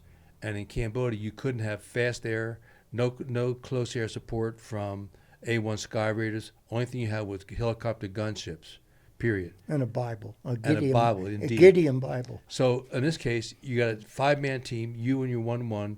You go into this target in Cambodia. Well, let's get to how this was chosen. You were chosen. Yeah, chosen one. The chosen one. Indeed. I got the call from but of course I ran into Fred there. Fred Zabataska. Yeah, and we were on the same At team. that time, you were both young staff Yeah, sergeants. we were both. He'd had a tour of duty over on the A team. He'd been on the A team outside of Long Bay. Oh, I is mean, that not right? Long Bay, but on the Trang Valley operation. Oh, the I Drang. Yeah, Yes, he was there in he was on that A team. He was Because- a junior radio operator on that A And team. for our listeners, viewers, we had the I Drang Valley, which was the first major contact between the 1st Cav American conventional units and the NVA. Yeah, pure helicopter unit, too. Indeed. And they had to attach the whole air wing division, which was helicopters. And what started that battle was an A camp that had been under siege. And they brought Delta Force in. That's where Sergeant Charlie Beckwith got shot. And he got shot Shot in in the the ass. indeed. Yeah, Don DeVere is a good friend of mine. Got shot at the same time. He said, "I never seen anybody cry so much in my life." Oh no! Yeah. But again, Delta Force then was a quick reaction. Yeah, force. they were in It's country. not to be They the were in Delta country Force SOG. as we know it today. Yeah, they were in country SOG. Indeed, they did outstanding work. Oh yeah, they yeah. took big yeah. casualties. Too. Yeah, I'd like to have been there. They had a nice club and everything. Real nice club. Oh yeah. But anyway, so you finally get inserted into Cambodia. You're 5-man what team. happened You're in was- some elephant grass. No, this is. Come on, you gotta get to this. This is really, really good. I go over and they tell me this, and I didn't know what the rules were. We were trained for Prairie Fire. Sure. Right? I didn't know what the rules were. And they start telling me the Marcus of Queenberry rules for Cambodia, Well, you can't take any claymores. You can't take... No yeah. claymores? Oh, no. Because we were down there in November of '68. We had claymores. Oh, yeah, well, they started... They let you Well, have a little this more was all slack. that deal with Chinook, with... Sihanouk. Sihanouk. Yeah. Prince, to let him in the country and let him have his villa in Paris and stuff. We could go in and do this stuff. And, like you said, no tactical air support, only gunships. No King Bees. They wouldn't let King Bees in there, so it was all American. Yeah. And, you could... No M70. They kept telling me the stuff I couldn't take, and I almost said, "Well, can I take my car 15 with me?" You couldn't wear any American clothes. You had to Oh my God. sterile fatigues. Yeah. No dog tags. None of this crap. So, make a long story short, I go to Doc Toll, and they put me on the helicopter. And the Doc Toe's a launch site for That was the FOB2. launch site Yes, sir. for Prairie Fire and Tri-Border. Yeah. And there were guys from CCS there. Mad Dog was there. Sure. Yeah, they were running the Tri-Border areas there. So those guys were, it was kind of like, well, when they go, this is their target area. But no, Watkins, you only got one guy, so you get Stop thinking, just get up and Yeah, go. it's kind of like you're past your pay grade thinking you're a staff sergeant. So anyhow, they get me. We fly right over this damn village. I could have. Really? Yes, I could have spit at them. and get to the LZ, and they dropped me. I didn't know. All I knew was I was in Southeast Asia. And I had no idea where I was at. And Reasoners are looking at me like you're my adult leadership. And you look a little confused. A right now. little. I'm trying. I got the map out. I'm trying to get a fix. I had no idea. There was no GPS, babe. And so I decided, man, I can't sit here and screw around with this stuff. I got to move. Yeah. So I get up on this hill ridgeline. Well, Or in Cambodia, but this is just like Laos. It's just land that's continued with a damn border on it. And so we're scooting along, and all of a sudden, pickup trackers, immediately, they start beating bamboo and poof, shooting their rifles off. Right. Then my pucker factor went up to 10. You know, I was just a 7 before, but now I'm 10. Yeah. And bridging on 10 plus. Yes. So I knew I was in a world of shit. They knew I was in there. Of course, how wouldn't they? I flew over their damn Yeah, you village. fly over the village. They still put you in. Yeah. Yeah. Okay. So you're on. You the know how ground. helicopter pilots are, get these guys off my bird. I don't want to get shot. So anyhow, I decide I'm not going to lead this LZ because I know they could put a helicopter in here. Yeah. I don't have to search around. So I looped on my back trail, right, and started. And I look up, and here comes 3 dudes diddly bopping down a trail. Down there, you had khakis on. Yeah. Pit helmets and shit. And it was my first time I ever seen it. You know, a VC up close. Yeah. Right. This is like January, February? Yes, February. February, okay. Yes, February 19th. Oh, the same day of Fred Zabatowski. Okay, This is the very continuous. good. Whoa. This is the big deal. Oh, And Fred went in the same. He was a Doc Toll the same time I was. Right. Getting ready to go on a prairie fire. At that time, guess Fred in- was assigned to FOB2 at Khartoum. Yeah, he was a on- 1-0. Yeah, he was going into Hotel 9. Hotel 9. Yeah. Whoa. That was one of the Khartoum's Which worst targets. Later, which 5 days later I was in. indeed. So anyhow, these 3 come diddly bopping down the trail, and I looked at my people. Don't shoot them, you know. Yeah. And so they're looking down, looking around, you know. They're looking for footprints, and I wasn't going to walk. I'm not a trail walker, you know. I know. No. That's a golden rule. Stay off the trails. Yeah, walk a trail and die, you know. So Yeah. So they're looking around. All of a sudden, this one looks down there, and I said, "Shit!" They said, "I grease all 3 of them." Then everybody starts shooting, you know. And Reesner, I look up at Reesner. He hadn't shot 1 round. Mouth was open. He's still cold for And shot. I looked underneath, and there were 2 magazines laying on the ground. He had ejected the magazines. Oh, no. And never fired. That was the first time he'd ever been fired at. But he rebounded. Oh yeah. He was. All he needed was a wake-up call. So, so anyhow, I says, "Man, we got to get to the LZ." So I get on the phone, and there's no such thing as a prairie fire emergency in Cambodia. And Daniel Right. Boone. That was Yeah. Daniel Boone in those days. And I get on to the back and tell them I'm in oil, and they says, "Well, get high and dry, you know." Because, There's a team over getting the world of shit. It was Fred. yeah. And, you know, this shit, and I says, I was in close to panic mode that, are you going to come and get me, bit? Or, Today. you know, the subway, am I the second choice in the subway system? You know, what the hell's going on here? Of course, I don't know what's going on with Fred. And so he finally decides, I says, I need TAC air. And he said, we can't do it. And I said, well, he says, unless you're in Laos. I said, looks like Laos. So he brought an A1E and they dropped an A1. I got in trouble over that too. Of course, I didn't give a shit what he could do, court martial me. Yeah. So, and the cover pilot, he was good, you know, this guy. And he didn't have a rider with him. He was just because Just you and the Air Force pilot. Yeah, it was Right. the other rider was over at Fred, Sure. and so anyhow they get a helicopter in. To make a long story short, you know, we get the hell out of the place, and they take me back to Doc Toll at the grassy area there and drop me off. And I looked across, and there's 5 king bees lined up on the other side, and all these goddamn guys are running around. And I told Reesner, I says, man, what's going on? So I go over and Howard's there, right? Yeah. Supply Sergeant Howard. Yeah, Robert Howard. With his goddamn Mini 14 Yeah. and all this shit. And he said, and Dallas Longstreet's there. Dallas was there? Yeah, Dallas is there. Wow. And so anyhow, and a bunch of guys, Pappy Webb was there, all these killers from except Dallas. Dallas is like me, he's trying to survive. Yeah. All these guys are there, and they got mountain yards. It was a Mike Force. I mean, Mike Force. It was a Hatcher Force, Right. and they were going in to get Fred.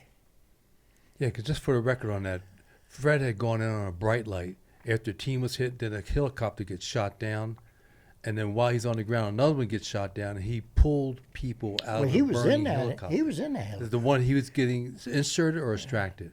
They were getting out Right. Okay. because they got in a world of crap and trying to find. It was a bright light trying to get. Right. There's 2 guys got killed from Pontoon. Yeah. And he got on the helicopter on the Huey, and they just got up to hover speed, and they hit him with an RPG, and it broke the boom off, and it started spinning, and it threw Fred out. And what happened was, he got on the ground, and the bird crashed, and caught on fire from the fuel, JP4. Sure. Yeah.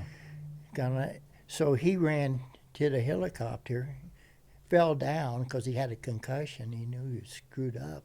And this is what Fred told me later back at Bragg years later. when he was getting the medal. Whoa.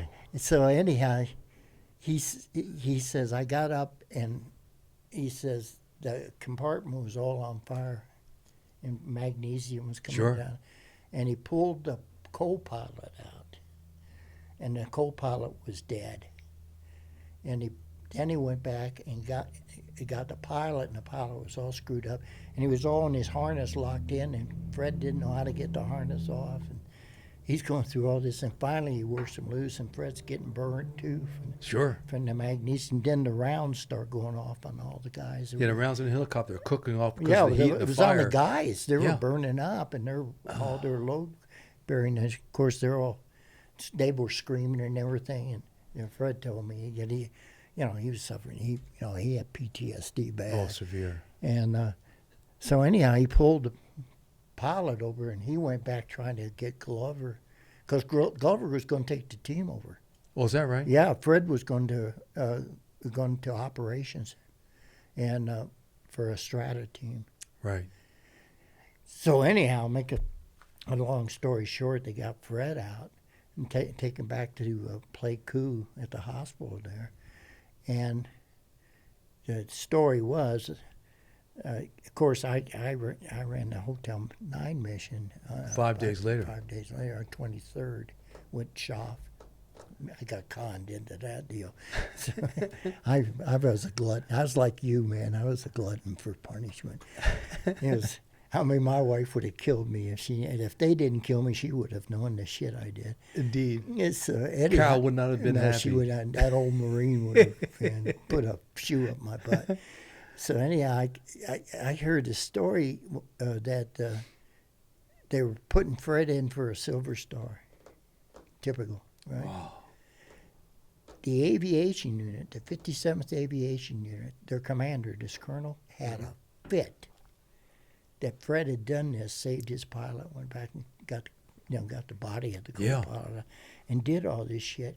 And he basically told CNC, if you put him in for a Silver Star, we're going to up that to the Medal of Honor. And that's how Fred got the medal. No kidding. Man, one of those behind-the-scenes stories Nobody you never hear knows. about. No. Yeah, and Fred told me that. Yeah. And so Fred he earned the Medal of Honor on that day, February 19th, 1968. Yeah, I got an Archon with V the same day. Oh, you got the V? They gave you a V too? The only reason I was a pontoon, if I'd been an FO before, I would have got a good conduct medal, maybe. I don't know. Maybe. Yeah. Yeah. So it was 5 days later, you're in Hotel 9, which is one of the most notorious targets for the Pontoon Wow. FOB2. There's another story leading up to that. My alligator mouth overloaded my mockingbird asshole. As I got into the club, all of us telling our war stories. And Anaconda, that Schaff was a radio operator, Yeah. right? And Bob Doherty was the one, and Charlie Wilcox, who I knew in the 80 Deuce. We were in the 80 Deuce. He was a motor sergeant in the 80 Deuce. Whoa. Good guy, but he was over his head. Shouldn't speak of the dead, because I had to go in and recover his body later. Oh. The Cam Duck deal. Right. So anyhow, they basically found out they were going into this target. We didn't know what the targets were there. They were just in Southeast Asia. I didn't know Yeah. what these designators were. Now, how notorious it was, and said they were going into Hotel 9. Well, I knew that's where Fred got in a world of shit. I said, well, what? And they ran these same damn targets. Well, they wanted to put the airstrikes in. And we were supposed to be they were going to put a hatchet force in, and they had 2 recon teams. They're going to parallel them, and they were going to go down to Highway 110. Really? Yeah, and shoot. They'd taken 2 57 cordless rifles, and they're going to shoot trucks. Yeah, right. Like Charlie's going to let you shoot trucks. Right? so anyhow, I get over to him, and I volunteered for this thing, and I said, well, they'll never let me go because it's a full team. And the S3 over and saying, oh, we don't give a shit how many guys from FOB4 go with them. You can take all of them. We don't care. No. Yeah. So Charlie comes back and says, well, you can go. And I went, huh? Yeah. This To Hotel 9. was a rouge. I wasn't supposed to do this. So Shaw's all excited because his buddy's going to go with him, right? Yeah. So I said, well, can I take any indigent? And they said, yeah. So I go back over and I get 2 volunteers, Tayuma was 01 and anyhow, I had a so-called Nung team. Yeah. Bunch of Cholan cowboys, But they're good. They were okay after I trained them. They came in, I was the original 1-0. Okay. No kidding. Oh, yeah. We were all, these guys, the CIA had recruited them and brought them in, Right. And we were the trainers, didn't need the training ourselves, Yeah. And anyhow, make a long story short, I got, you looked at me like, what did you volunteer me for this shit? so we get on, we go in 2 helicopters. I'm in the second one, and Schaaf's in the first one with Wilcox, and Doherty's with me, and we land on this LZ, and I get out and I look around. There's punji stakes On the LZ. and Laos, In Laos. so they know this LZ had been used before, Yeah. which was notorious in that area. Of course. So I'm trying to bring it to everybody's got, Cyclops eye, going up. So we start up this hill to get off the LZ, and I'm in the rear, and this parade's going up the hill. And next thing I know, we're on this high-speed trail. Dust is this deep on it. Whoa. The bamboo on both sides was rubbed white. Really? For troops. How wide was it? It was at least, well, I could tell you how wide it is because there's something stupid happened later on, but it was a car. That's why we're here, Pat. It was a car 15 and a half wide. Okay. Right? Very good. So we're going up this trail. Was the stock extended or collapsed? Yeah, this is it. I caught Doherty laying his car 15 down for Taking reference. pictures. Yeah. I grabbed him and said, "What the hell are you doing?" Yeah, get off the trail. Not only that, you got your gun laying down there to take a picture of it. Of course, that was Doherty's last mission. He quit. So anyhow, we start up this trail, and I run up to the front. And I tell Wilcox, we got to get off this damn trail. And he said, we can't. Look at all this, Because you had the bamboo on both sides. both sides. It was like And bamboo was over your head. Oh, yeah. Yeah. Big Could be 7 to 9 how feet. Big, yeah, Yeah. big the bamboo was there. So we stop on the trail to give a team okay, right? Yeah, with Covey. Yeah. And I said, God, we got to put security on it. What the hell's going on here? And I look up, and one of the guys on the team had a can a paper cuts out with his Peter here. No. Yeah, one of Wilcox's did. I went, good God, this is not a picnic. so anyhow, they find this opening, and we went down this hill, and I'm in the back. Sure. And we walked right through a bivouac area. No. Yeah, there was goddamn, they had all kinds of Hooches. spider holes Yeah. and stuff in it, and there was old bamboo hooches in there and stuff. It wasn't occupied at the time, but it had been. Whoa. So I knew this was not a place for a goddamn welcome wagon, Yeah, yeah.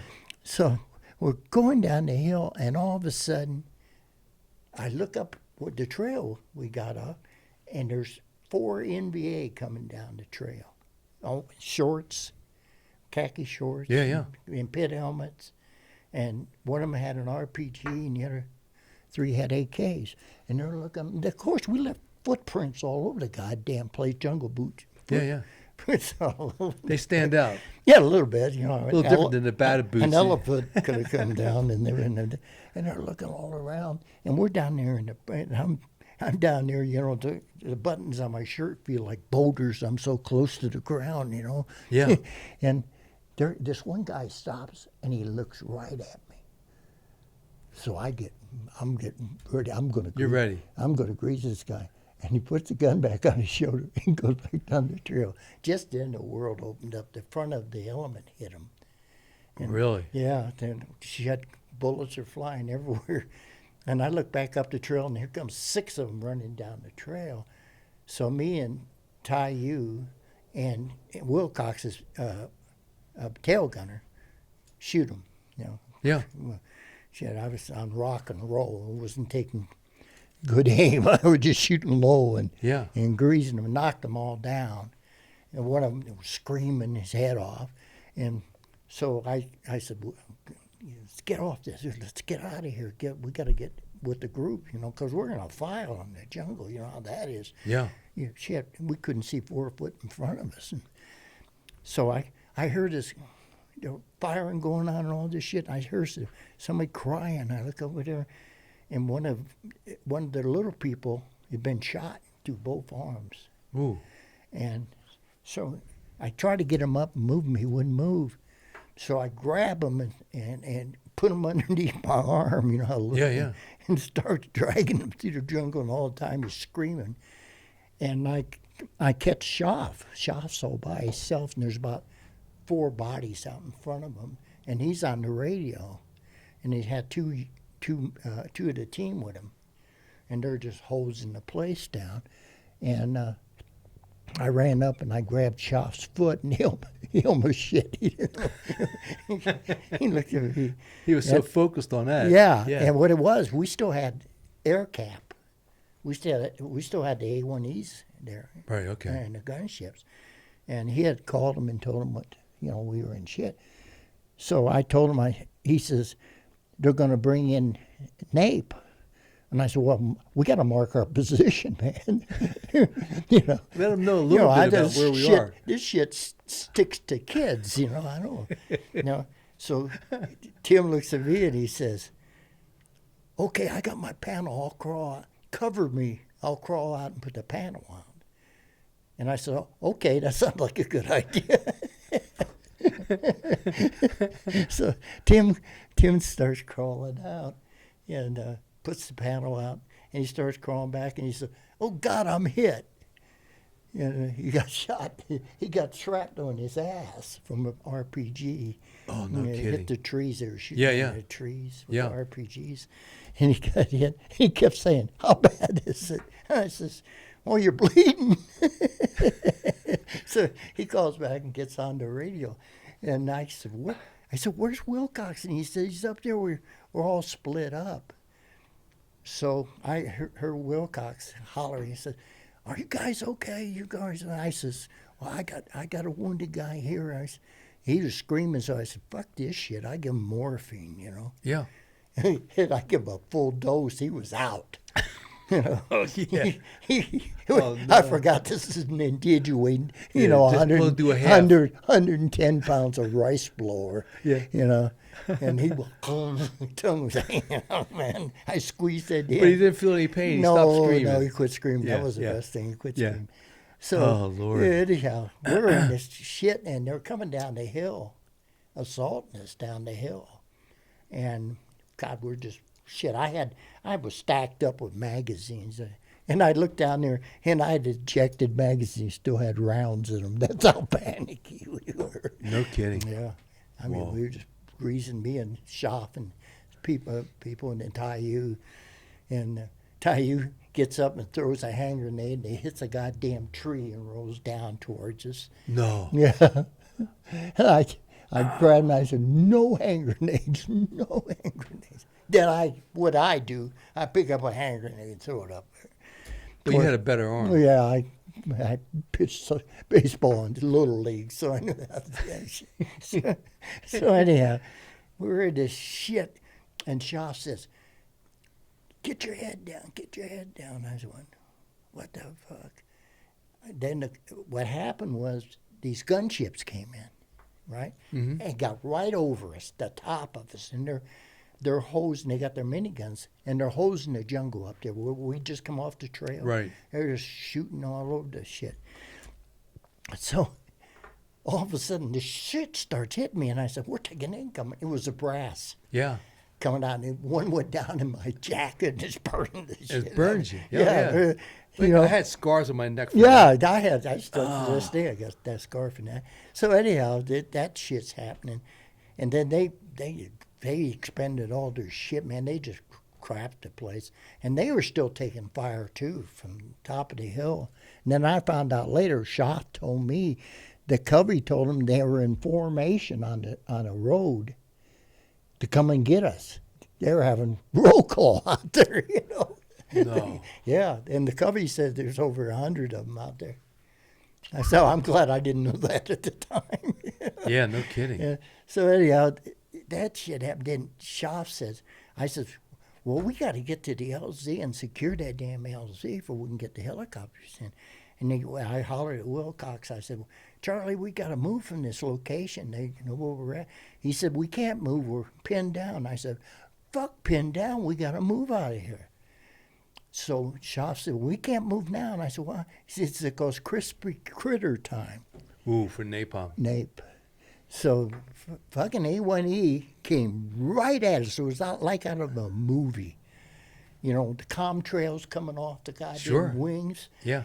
And he comes over and tilts his wing at us. He could see us because of the panel. Yeah, yeah. Tilts his wing at him, and he's like this, right? Yeah, yeah. Goes up on this hill and hits it with nape. Whoa. And goddamn, all their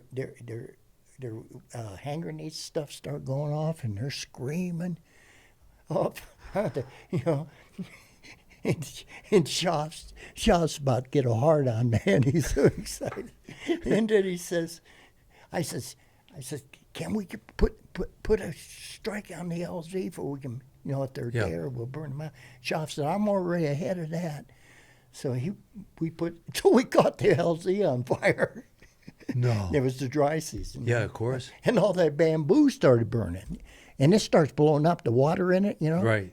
We sound like we were taking incoming from the Sure. bamboo. And all this crazy stuff.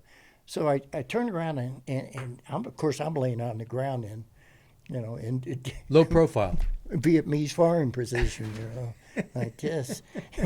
And I look up and Schaff and this other guy had two SKSs. They crawled up there and pulled these SKSs out of these guys. No kidding. And I knew right away they were security people. Yeah. Because they were carrying SKSs. Right. You know, and probably way station guys. So John's got this thing hanging on his arm. And he said, how bad is my blood? And he was bleeding down his thing. And I said, you're okay. You're going to be okay. So we hit the LZ. And I'm carrying the guy I give morphine Sure, to. yeah. I got him in a fireman's carry, you know, and I'm carrying him across there. And it looked like a John Wayne movie, with Car Yeah. 15, hosing invisible enemy, just putting down fire to make me feel good. And we hit the... But you also had a lot of enemy activity. Yeah, oh yeah, Yeah, they yeah, were yeah. still on their asses. The only thing that saved us was nape. Yeah. I mean, that scares me. I know Oh. that shit. So that's the reason it's outlawed. They can't use it anymore. So anyhow, we hit the LZ. We getting. I'm up kicking people. Get in the goddamn. We got to get claymores out. And all this stuff. And Wilcox was trying to get under control. And Tim was just shit for hot, like Tim. I expected Tim to be. He was like you. He still had the John Wayne mentality. That we're tough. He was good on the ground. Yeah, that we're absolutely. invincible. We wear that funny hat. We're invincible. Yeah. Right? So anyhow, he's on the radio controlling all this shit, and it should have been Wilcox, but Tim was cool as shit. He was doing it all, and so they put another CBU strike up on the hill. And that the fire quit. As soon as we put that CBU in, they quit shooting at us. It was like, we'll let these motherfuckers go. And those are cluster bomb units. Yeah. Yeah, yeah. Yeah, they were the delayed fuse ones. Oh, is that right? Yeah, it kept going off, constantly. So that's I good. forgot about those. Yeah, it's CBU 29. I know that from flying Covey. I know those. Indeed. All the crap. Later in your SOG career. Yeah, I become an ordnance expert. So I upgraded from 5.56 to napalm CBU. So anyhow, the helicopters come in to get us, right? And of course we're all jacked up. You know how that goes. Oh, yeah. We're working on adrenaline and it was running low. Yeah. So we run over to, and of course the slicks. These guys are taking fire. They had the doors were off on it. They had them pulled back both sides, right? Right. So I had the indige had been shot. I threw him in the helicopter. And I turned around and we're still shooting up the hill, and Shock jumps in the helicopter, and I get on the strut and I look down, and the guy that I carried, I threw him through the helicopter. No. He went through it. You had to throw him in again. I had to jump off, grab him. Oh, no. Yeah, I skittered him right through the damn helicopter. I think your Of course, adrenaline. of course, he didn't know anything. He had Yeah. morphine in him. But your adrenaline was kind of pumping by Oh then. yeah, God. My God, Pat. Then we get back. Then we get back to the grassy area. Yeah. And we got wounded people and stuff. No medical support. So I run over to the A team over there, and the chief medic on the A team I went through training group with. Oh, no kidding. Yeah, so he come running out there with IVs and stuff. And Yeah. started, doing this shit. So I'll never forget. Schaff had this SKS, and he says, I said, "What do you got that for?" He said, "No, not going to tell us. We didn't engage the enemy. Here's this goddamn gun."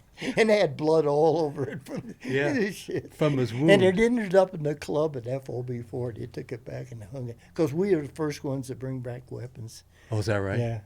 Oh, my God. Then it was, and here's the ironic part of the whole deal. FOB4 didn't write us up for any, and FOB2 wrote us up for all of us. They put in Wilcox for a Silver Star, and they downgraded it, and they wanted to give me a Silver Star because I'd saved the guy. Yeah, I met that criteria, Oh, yeah, yeah. And they said, FOB4 said, well, we can't do that. The 1-0 didn't get the Silver Star. We can't get Watkins. So I got a Bronze Star would be, right? And so but here we go. Schaff didn't get a damn thing. I mean, No. he ran that whole show, tactical air support. Everything, yeah. He did the whole damn thing. And I don't know how many assholes he killed. Yeah. Killed one for sure. He had his SKS. So, and then while we're still, was it Hotel 9 where you had, again, you're on a bamboo, you get on a trail, That's and it. your little people come back because there was a 4-legged encounter with an elephant? Oh, that was out of NKP. Oh, that was that Yeah, Right. that's when we were in the elephant grass. Right. The elephant. But maybe we just have a quick review that you're into a target. Your Well, team was moving up a hill. Here again, I was strap hanging. I became the strap hanger. And this is before you go extraordinaire. to FOB 3 or before you come to FOB 1. Yes, June of this, 68. This is one of the things Your that I first tour of decided that I need to get out of FOB. They were on a mission to kill me there. Yeah. It was kind of a caisson. And you couldn't say and no. Caisson's better. Oh, yeah. And I, Schaff and me decided we'd go together as a team. Yeah. The Marx brothers going up there. So, yeah. So anyhow, this was called a circus act. I don't know if I ever told you about that. They brought these. No, I was with Cobra. They assigned me to Cobra. I took 2 of my people with me. It was a heavy team. Right.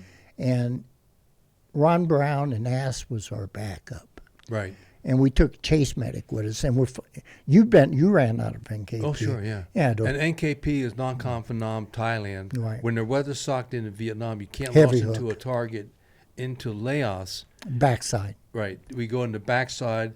A Blackbird would take us to NKP, unload. Then at some point, you load up in helicopters with HH-3s then. Well, what they did was they put you in isolation there. Well, Because the isolation. little people weren't supposed to be in Laos. We're not allowed to have And there. being so they locked them up in a compound, and then we went to what we were. Of course, this is the age of, line of sight radios and all the shit Yeah. we were doing. It was, the kids today, their equivalent is us in World War One guys. Indeed. Yeah. So anyhow, we're. But you they launch, you're in the target, you're no, on the ground. no. We go in for the dip. This is the best part. We're going in for the briefing. Oh, On the okay. target. First, they give us this. They came in Samsonite suitcases. Remember these old? Oh, yeah. The hard cases. Sure. Well, one of them was a battery supply, Right. and the other one was the actual wiretap stuff. And you had to put it on wires, and it had camouflage wires on it. Oh, yeah. And you supposed to. And You this, had the claps and you had to tie it down. yeah, and they could fly over and activate it from a plane. Yeah, we saw those. We never used those. And The ones we put in were we were inserted the in the first ground. ones to do this, Yeah. and they brought tech reps in from Hollywood land, right, to tell us this shit, Yeah. like it's a John Wayne movie, and Sure. you guys can do this, and well, fuck you, you don't tell me this shit. So we're in this briefing Yeah. for the target area, and they got So the- you're officially on a briefing for a wiretap mission. yes, The we- first of its we- kind with that equipment. Yes. Okay. Yes, and I'm just an add-on because they need warm bodies to carry all this damn equipment they give us. And I was not. It was like eldest son. I was not too enthusiastic Yeah. about this shit. It's one thing running recon. These wiretaps, you have to. As you know, you have to go down in the objective to do that shit. Yeah. You're in bad by country, and and they give us a set of gaffs to climb the pole because they were on telephone poles Yeah. down the Ho Chi Minh Trail. You didn't have Sal. Like my 01 could climb No, the this pole. was up by DMPM Phu on the other side. Right No on- kidding. Oh yeah, we're way You were up. that far north. We were way up Whoa. there. That's a problem. Man, we had no support, Yeah. no gunships. All we had was A1Es that flew for the Pony Express guys. Right. And those guys And the Pony Express was the HH-3s. Yeah, The okay. bigger Sikorskis. stripped. Right. Stripped. Yeah. They have their door gunner was a guy with an M16 and a 30 round, first 30 round magazine I ever seen those guys. 'Cause have. they always had the good stuff first. Yeah. They had those disposable 30 round magazines. So, anyhow, we're into the briefing, and Carlos Porter was over there. He was the commo, Staff Sergeant Carlos Porter. Mr. Yeah. Wheeler Dealer. He was a commo chief. He got his way. He must have bought his way over there. He never saw combat. So anyhow, we're sitting in there, and they opened up the map, right? Yeah. And this is where you're going to, and I'll never forget this A1E pilot says, we take 37 Mike Pike to get 15,000 feet there. At And he's- 15,000? Yeah, Wow. 57 Mike. The stuff they used over Hanoi. Yeah, yeah. They shot B-52s down. So anyhow, I looked at these goddamn Pony Express pilots and their eyes went bloop. And I went, this ain't going to be fun, I'll tell you right now. Yeah. So they dropped us in 9K from our No. objective. 9 9 kilometers from the, where the poles were that we're supposed to do this shit. And this is virgin country up there. There's no fucking mountain yards. There was nothing but tigers and elephants Yeah. and water buffalo, you know, and killdeer all over the place, and parrots in the trees, you know, hawking at you. So anyhow, we get on the ground, and we start out. Of course, we're all, you know, how we are. We're all, Yeah. you know, about You're in hyper alert. yeah. 6 hours later, we're all picking our noses and walking along, and there ain't no bad guys out here, you know. So that's when we ran into the elephant. We figured, well, this is a quicker way through this Yeah. shit. So we're going down, and all of a sudden, I said, Again, Who- did you who have could be- bamboo alongside of you like the it other was target? elephant grass. Which again could be anywhere from 8 to 10. It was 12 way feet. up. Yeah. It was, all I know is this was a path we don't have to break through, because it was taking us forever, you know. Yeah. The little people were all dead, you know, and we Sure. were carrying all this goddamn equipment besides our load-bearing equipment. Right. And it's, you know, the team leader, I won't mention his name, but he kept running back to me, what do you think, what do you think? And I said, let's start a war and get out of this goddamn place deal. So anyhow, we're going down this thing, and all of a sudden it hit me. Something made this trail. It just, Yeah. somebody wasn't up, wasn't, driving their Ferrari down here or something. Something made, and all of a sudden all these little people start running back. I'm in the back, right? Yeah, yeah.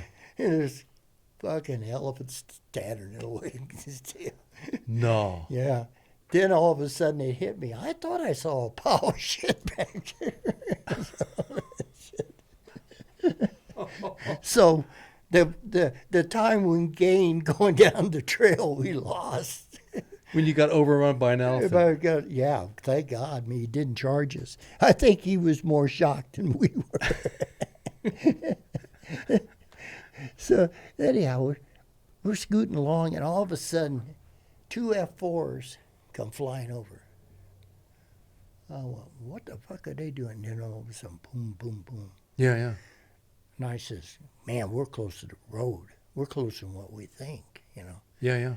So I went over to the team leader. I says, Chuck Feller was 1-1. I says, hey, I'm going to take Feller and one of my people, and I'm going to go down here and see what's going on. You keep, put people in a secure position, and I give them a, password and challenge, Yeah. I don't want these assholes shoot me up when I come back in. So we go down to, and all of a sudden we, out of nowhere, we broke out onto this road system. I looked around and I says, oh, there's no telephone poles here and stuff. Oh, my God, there's roads. And I heard all this talking, Vietnamese talking, and Taiyu comes over and grabs my arm, and he says, VC, and I said, shit, yeah, I know it. You could hear him. Yeah, like this is a big deal. I Yeah, know, man. So I'm looking down there, and there's a goddamn anti-aircraft gun Whoa. there, 57 Mike? No, it was a 23. Really? Yeah. It almost Sure. looks like a quad 50. Yeah. And there were 3 guys there, and they were up there both smoking cigarettes, bullshitting, rear security, Yeah, yeah. And they had never seen American in their life, so we were up so high. And so I fall back, and I says, I'm going to think about this shit. So I go back and, well, I was going to say who the 1-0 is, but I says, look it. I think this is Mission Impossible. He says, yeah. I mean, no telephone poles by main road. Well, not only that, Yeah. everybody's wore out. And I know the reaction time was 5 hours. Whoa. Get out there with it. So if you make contact, you have 5 hours to Oh, get. no, we were going to be killed. Yeah. So I says, look it, let's get out of this damn place. And he said, well, how are we going to do that? I said, we're going to go up there and kill those guys. And I says, then we're going to take pictures to verify we killed them. No bright idea. So I says, here's the scheme. We're going to put security on one end, security on the other end, put the claymores out. Then we'll have a hunter-killer team go up and fucking grease them. Okay. Sounds like a good idea, Pat. Let's do it. I said, but before this, declare emergency. Sure. Get the helicopters coming this direction. Sure. And we're not going to do anything until, I can hear props, coming. So we laid there forever.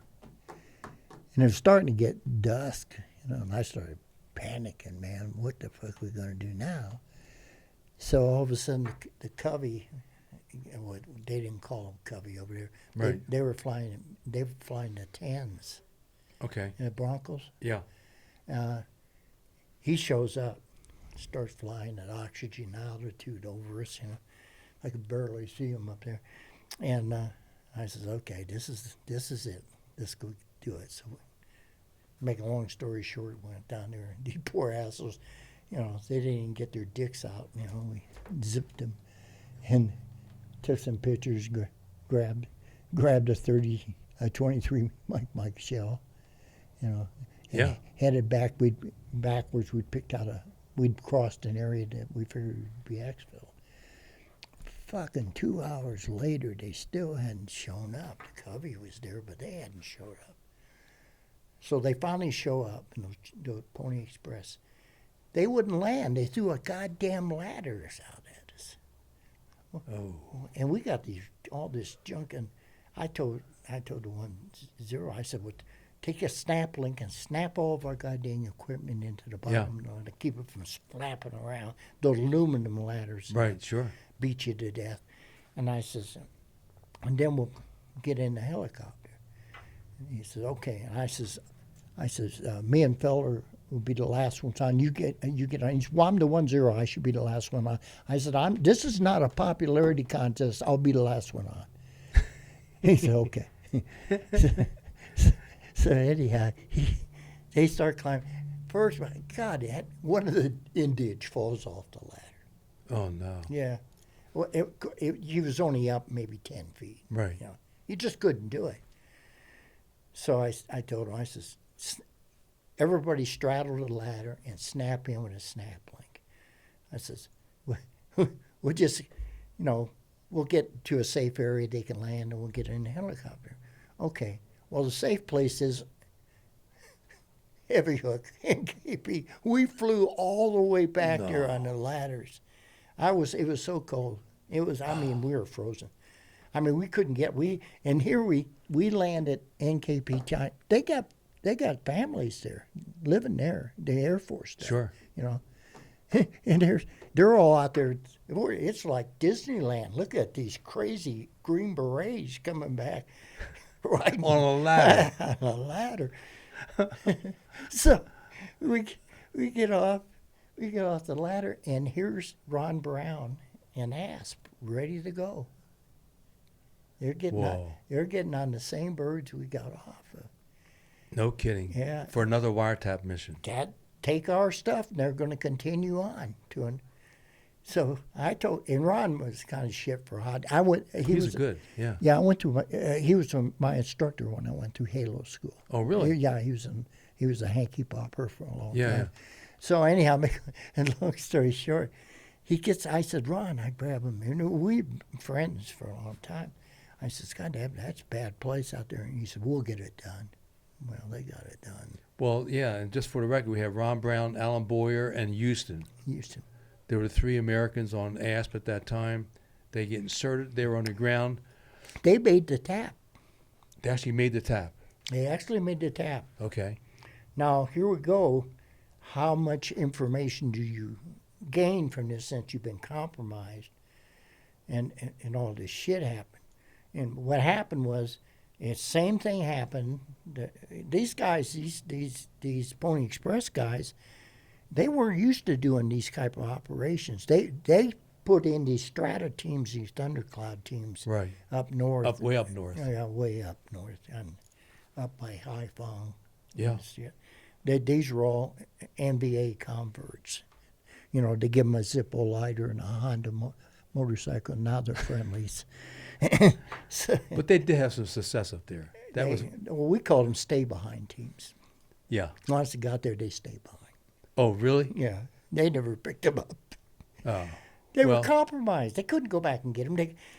They just gleaned information. Well, let's get that back is to your made. mission here. Well, anyhow, they went. They They got hammered. Well, they put us on a Blackbird and got us out of country and sent us back home. I mean, within 3 hours, I'm back at my hooch in FOB4. Mm-hmm. And I get Leo Simpson, who was the operations sergeant, old Delta guy, comes down and grabs me and said, Pat, come up to the head shed. And I said, okay, what's going on? So I figured somebody squealed on me and told me that I started this fucking war out there. And I was going to do the Fifth Amendment to the Constitution. Indeed. I refused to testify on the rights that might incriminate me. Yeah. So yeah, I get up there and they says, we've got problems. And I said, well, and I started explaining I was going to say, I had my cover story picked out. Yeah, right. And I kept looking for the 10, and he wasn't there to verify that this was the truth. Of course, we had the shit that we'd policed up, and that kind of fortified everything. They said, ASP is in a war to shit. And it hit me. I told Brown, man. He says, I said, wow, how bad? And he says, the Americans are gone. Well, they sent Chuck Feller over there, who ended up being the helicopter pilot. Ran it. He was in charge of aviation for the FBI later on. Went through the whole shit. And died from a brain aneurysm, like, when he was 42 years old. So anyhow, they got all the.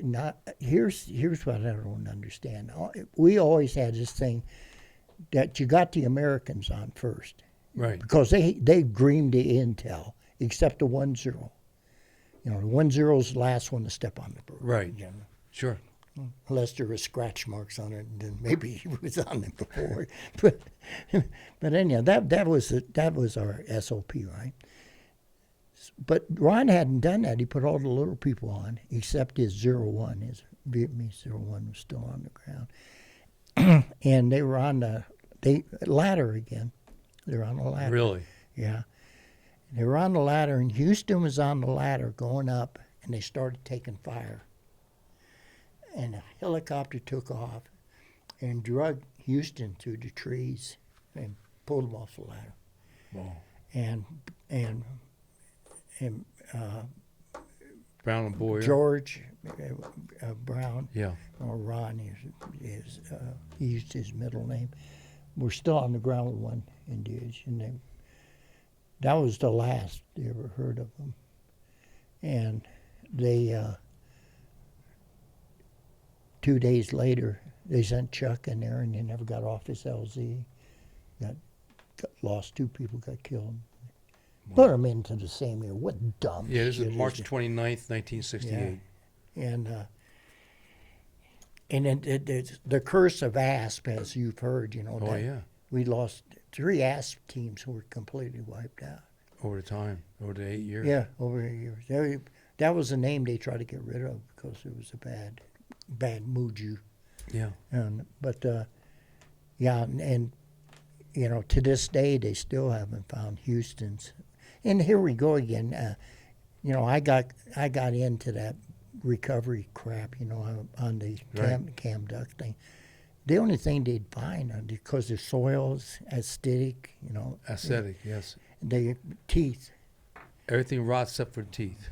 Right, and they said Brown's daughter was married to a Marine at Camp Pelham, a gunnery sergeant, and she knew me. I'd been in contact with her because she kept asking about her father, Sure. and him and his wife had broken up, and she loved her father and thought her mother was a whore, that kind of shit. Right.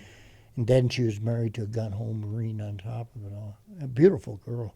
She got a hold of me and says, they found my dad and I won't accept it. And that's when Jack Crow Yeah. got involved because Jack was wearing his Bracelet. bracelet. Yeah.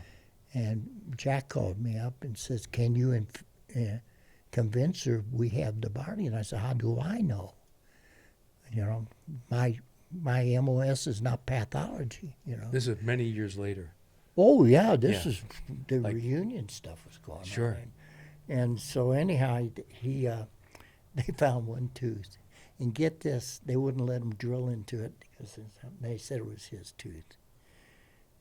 And Wow. and I tried to convince her to bury him in Arlington and make him bring the horses and the carriage and all that shit out, but she buried him with his mother in Texas.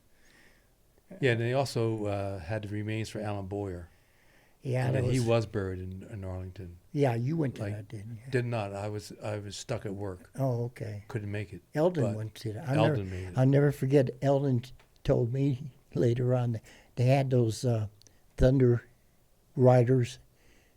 Those. Oh what was yeah. that motorcycle? Oh yes. Yeah, and Eldon says, "If you guys do that to me, I'm going to come back and haunt you." Yeah. He said, "Those assholes ain't going to leave my hearse."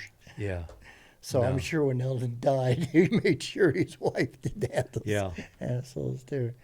They had they did bring like Lou went. They had the SOA riders. Sure. That's different. Lou told me that that little was in North Carolina. Yeah, that town he was in from. Well, no, that was the one they had down North Carolina was for Donnie Shoe Okay. when they recovered, and, Yeah, and they had the Shoe- riders there, and they Yeah, had that the- was in '69. Shoe came up MIA. right. He went MIA in with Gunther Wald Yeah. we and got- another Brown, yeah. and that was November 3rd, '69. I just got back to CCM when they Oh, went did you? missing. Yeah, yeah. Yeah, I don't know. There was his hometown was someplace in the south, but then it was close enough to Arlington. They escorted his body all the way to what was left of it. Well, yeah, and I've talked. In fact, yesterday I talked to Alan Boyer's sister, Judy. Yeah, Judy, I talked to her. She Yeah. always talked. She says, "You're the only person I knew that knew my brother." And I said, "Well, Tim knew him." Yeah. Tim didn't want to talk. And so for context too, this is '68, and by that time, Villa Rosa's team had been wiped out. We had two other teams wiped out. In May, that ST Alaska was hit with John Allen. Mhm. Everybody on that team was killed except for John, Mhm. and he E&E'd for a day or A two, day or two, yeah. and they brought him back. So On the by the ash time I out. landed at Fubai, here's John Allen, and with that, you Did- talk about a 20,000-mile stir. Oh yeah, John that never poor recovered. man went through. He never recovered from that. He Yeah. blamed himself for everything, and I tried to tell him. I said, "You can't control life." No, Well, the crazy thing about FO before, I went there with 16 of us to be 1-0s and stuff. right. And by the time we got out of country, those guys that made it to November 68 to go home, there was only 4 of us still there. Wow. And of the 4, 3 of us had been wounded. Sure. The other ones had either been killed or medevac back. So let's go back to when the young Pat Watkins from Indiana, I'm going to serve God and country. You joined the Marine Corps first. And what Yeah. year was that, sir? 1956. Whoa. I'd run the state track meet 3 days before, and then I was down. Because I was being recruited, partial scholarships for track college. And my mother said, "I think the Marine Corps is a good option." She'd had enough of me. Good, because the whole family deal. I had an uncle Yeah. who was on Iwo Jima. And so anyhow, I went and joined the Marine Corps, and there was a whole company of us from Indiana. They called us the Ernie Pyle Company. Really? Yeah, because Ernie Pyle was from Indiana, Sure. right? And people don't realize Ernie Pyle made it all through Europe. Yeah. Yeah, Patton, all this crap. The war's over in Europe, and he decides, well, I'm going to go with the Marines now. So he goes to Okinawa in the Marines, and he was on Ikeshima, a small island off, Right. and a sniper killed him. Yeah. God. So Marine Corps, and during that time, the Marine Corps, you meet this lovely young lady, a fellow Marine, Carol. Yeah, we did it for a pay increase. It was, Yeah, I made sergeant, and I'd hit all the bars in Oceanside 50 times. So I figured I better settle down. And it was so funny.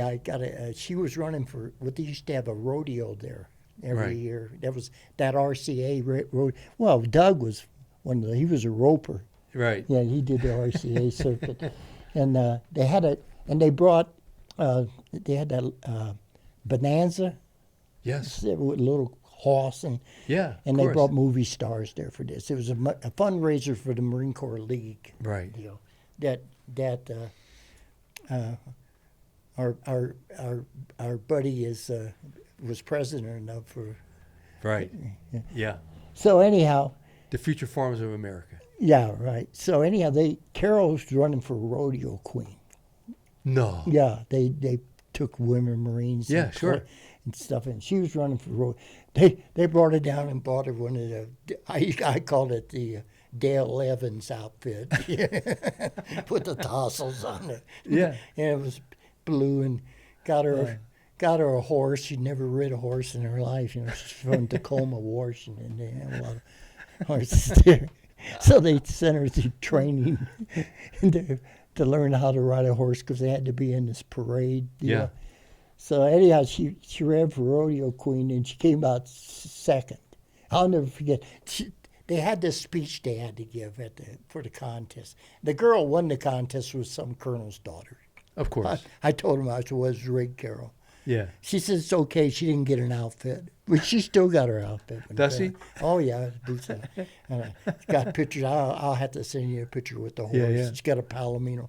So anyhow, we're there at Pendleton in this, and she's got to give. This is when you get votes. People bought tickets Uh-huh. for you. Of course, she had all the women Marines voting for her, and the guys, Sure. the shit. And I told her they stuffed the ballot on you. I say, Trump thinks he was screwed. This is really screwed. So anyhow, she's getting up. She's got to give this speech. Right? Yeah. And she's got to talk about Franklin Roosevelt during World War II, and the Marines Yeah. and all this. And she calls it, it's Franklin Delano Roosevelt, right? And she calls him Delano. And I'd practiced this speech with her about 30 times. Well, Delano's accurate. No, it's Delano. No, it's not Delano. It's Delano. So anyhow, she about, and I start laughing because we'd worked this on. She looks and gives me these dagger stares, Carol. Oh, yeah. Like, don't screw with me. So she got all these pictures of the horse and Yeah. and all the guys come over. And there was a guy from Rawhide too. Oh, it was Clint Eastwood. Clint Eastwood. Yeah, Yeah. Clint Eastwood. He was there, and they had to have gun will travel. Remember? Right. Sure. Boone. Yeah, Boone. He was there. Of course, this was all a PR thing, for the Yeah. Marine Corps, and all these guys come in, and so she still got all those pictures of her with these guys. So, anyways, she comes in second. You guys got married when? Got married in '62. 62? I'd be 60 years. Wow. Coming Can up you on believe it. that? I can't believe she put up with you all these years. She didn't put up with me, man. She just cashed the checks, and I've never cashed a check in my life. I have no idea how much money we got in the bank. Yeah. Yeah. I'm the same way. She's the adult leadership, man. So at some point you go, there's another Well, what military unit. what happened? How do you go from there? You transition to special forces. Well, no. And what happened in '62 after we got married? The Cuban crisis thing broke out. Right? Cuban Missile Crisis. Yeah. Yeah. When Kennedy played chicken with Gorbachev. Right. Or Khrushchev. Gorbachev was a good guy. He's the one that tore down the wall that they're trying to rebuild. Him and Ronald Reagan. Yeah. They teamed up. Yeah. So anyways. So anyhow, next thing I know, I'm on a goddamn cargo ship heading towards a canal with the 1st Marine Division. And I was in base, Marine Corps base. Right. But I was a commo guy, and they needed a commo guy. They need idiots to string wire, And I was a sergeant. I was a section chief.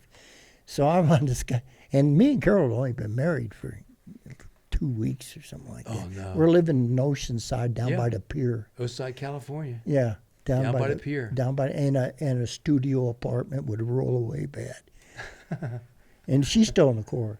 Yeah. But she wants out because she likes the beach better and she likes the Marine Corps. Yeah. You know, the grunion or running. You know. So, anyhow, I'm on this goddamn boat heading through the canal zone Yeah. to this. And it's typical. The Marine Corps always had this opinion, if you need to know, we'll fucking tell you. You know? Yeah. And nobody told us anything. All I know is this issuing ammo.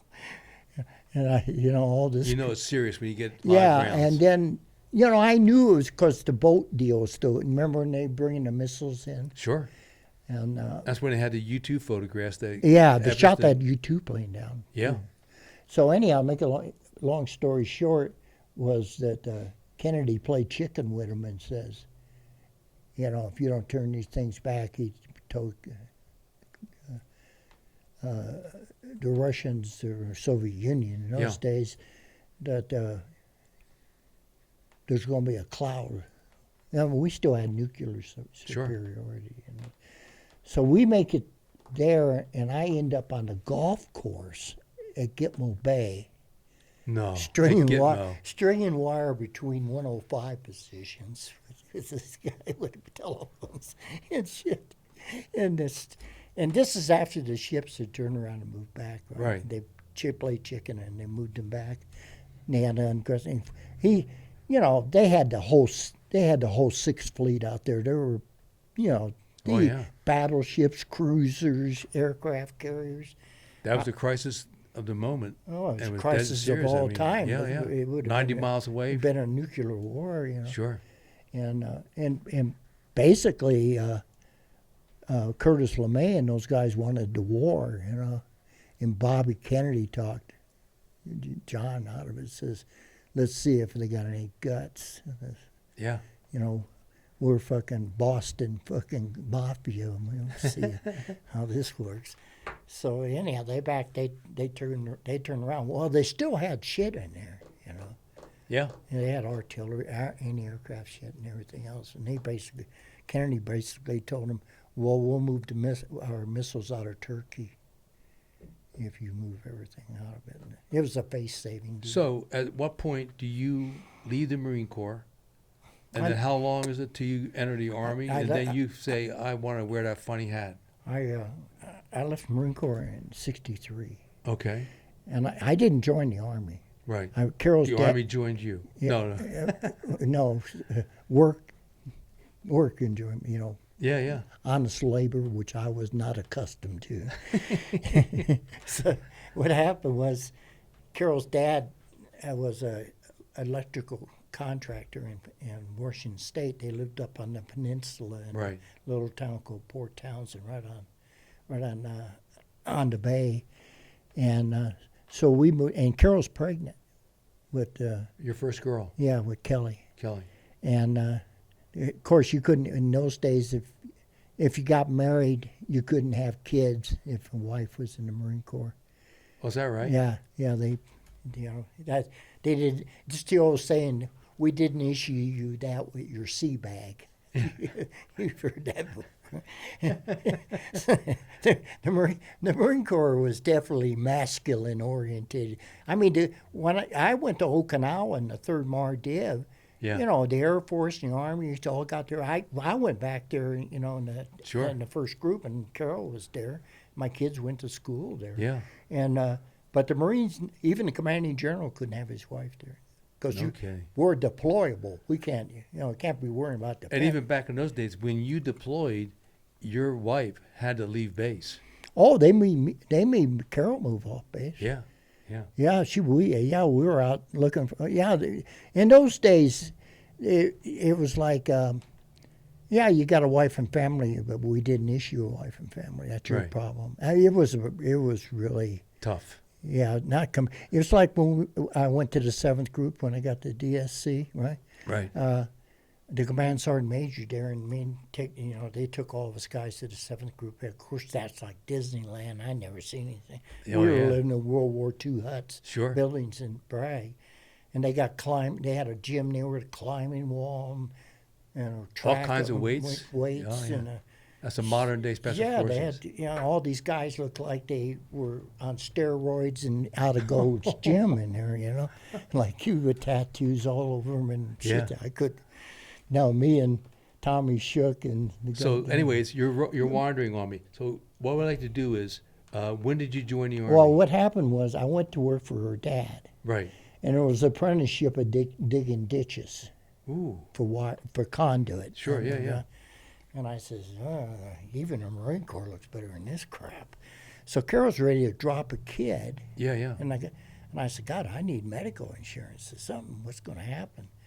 So I went down to Bremerton, Washington, where they used to have the Missouri battleship used to be Right, there before they moved it to Hawaii. Right. So I went to Bremerton. It was the closest thing for a recruiting station. I talked to Carol, and I said, I'll go join the Air Force. We'll have a good life in the Air Yeah, yeah. Force, right? You got good food. Yeah, not only that, I've been through hell. I've been in the Marine Corps for 7 years. Yeah, yeah. This was, I could stand on my head and stack babies. So they had one of these, like they do now, they have all the services in one area, in one building, right? So I walk in there, and the Air Force guy, his belt's hanging out down to his kneecap, kind of guy. And me coming out of the Marine Corps, I'm one judgmental from the fucker. Yeah, yeah. So I'm looking at this guy, and he says, can I help you? And I says, wait a second. Carol was out in the car waiting on me. And we had a Volkswagen Bug, Of course, yeah. Bought it in Oceanside Yeah. for $1,600 new. They had for the spare gas tank, it was a knob. Yeah, if you had extra gallon. Yeah, because you didn't have a gas gauge. No You gas just- gauge, yeah, no. Yeah. If you ran out of gas, you knew you had 1 gallon Give left. it 1 Kicked gallon the left. lever. So Yeah. he kicked it over. So anyhow, she sat out in the car waiting for me. And I walked there. I said, I can't do this, girl. I says, she said, well, you're not going damn Marines, But she spent 3 years in Marines. She knew. She knew. So I says, well, let me see. I said, I can't join the Navy. I said, that's the last damn place I can be a Marine. I can't join the Navy. I can't hold my head up. I'd be afraid I'd run into a Marine, I know. Yeah. So I walked back in there, and the recruiter for the for the Army was a former paratrooper. Really? Yeah, and he had a 187 patch on. Ooh, He'd yeah. been in Korea Right. with the one. He was sergeant first class. And he was outside smoking a cigarette when I walked by. And he looked at me and he says, you're prior service. And I says, yeah? You're a Marine. No. Yeah. Of course, I had a short haircut. Yeah, yeah. And all this stuff. You were squared away. Yeah, he looked at me and, and my shirt was tucked in. And, I said, well, it must be a Marine. So he looked at me and I says, yeah. He says, are you looking for a career? Really? I says, I've been through that 7 years in the Corps. He says, that all counts. He said, well, we'll forgive you. He says, how would you like to join the Army? And I figured, well, hell, I can find a racket in the Army, man. It's a big place. Yeah. So he gets in there and he says, you ever think about jump school? I said, well, I thought about it when I was single a long time ago. And he says, you ever think about being in an airborne unit? He says, it's just like the Marine Corps, but they don't talk like Swabbies. And I says, yeah, of course, I'm not running this by Carol, right? Yeah, no. So he gets in there and he's got the brochures and stuff, and he says, I said, well, I'd been on Okinawa when the first group was there, Yeah. and it was kind of like, don't talk to those guys, In the Marine Corps, it's like, Sure. The Marine Corps was losing enough people; they didn't want to transition. Yeah. And they had the 173rd was on Sure. Oki then, Yeah. before they moved them to Italy. Right. So there were airborne troopers out there, and God, I always liked those jump boots, man. They really look good. Yeah. And so I walked back in there and I said, "What can I have in the sign?" He said, "I can get you anything you want, but comfort." And I'll never forget that. I said, well, I'm used to that. Yeah. He says, how would you like to go to jump school? I said, yeah. He said, I can get you jump school and ranger school. And ranger school, they have ranger battalions. Sure. And it was just a school assignment deal. Yeah. And I says, can I get in special forces? And he says, no, you got to take all these tests and all this crap. He says, you can go in the 101st or 82nd Airborne Division if you make it out of jump And school. what year is this? 63. Okay. Yeah. So I says, well, I thought I'll make it. I'm a fucking former Marine, man. I can walk on water. So they signed me up for jump school. Yeah. And the whole rag. And he says, okay, you got to be here tomorrow to be sworn in. And I said, where do I go? Do I go to Benning? He said, no, you got to go to Fort Ord for a clothing issue. Got to get that Marine Corps shit Yeah. off you, Yeah. and get you in uniform. I said, well, how's this work? Do I have to go to basic training? And he says, no, you've been through hell. You were in Marine Corps boot camp. You don't have to do that. Oh, no kidding. Yeah. Oh, yeah. I went in Yeah. as a corporal. I lost one rank. Right. So anyhow, I went out, told Carol, I says, I come in to be sworn. Well, she thought I was going in the Air Force.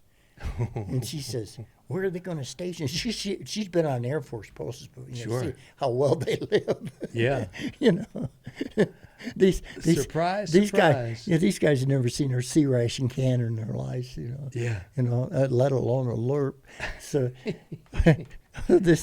so I walked in and I says, that wasn't going to work for me, Carol. She said, you didn't go back in the damn Marine Corps, did you?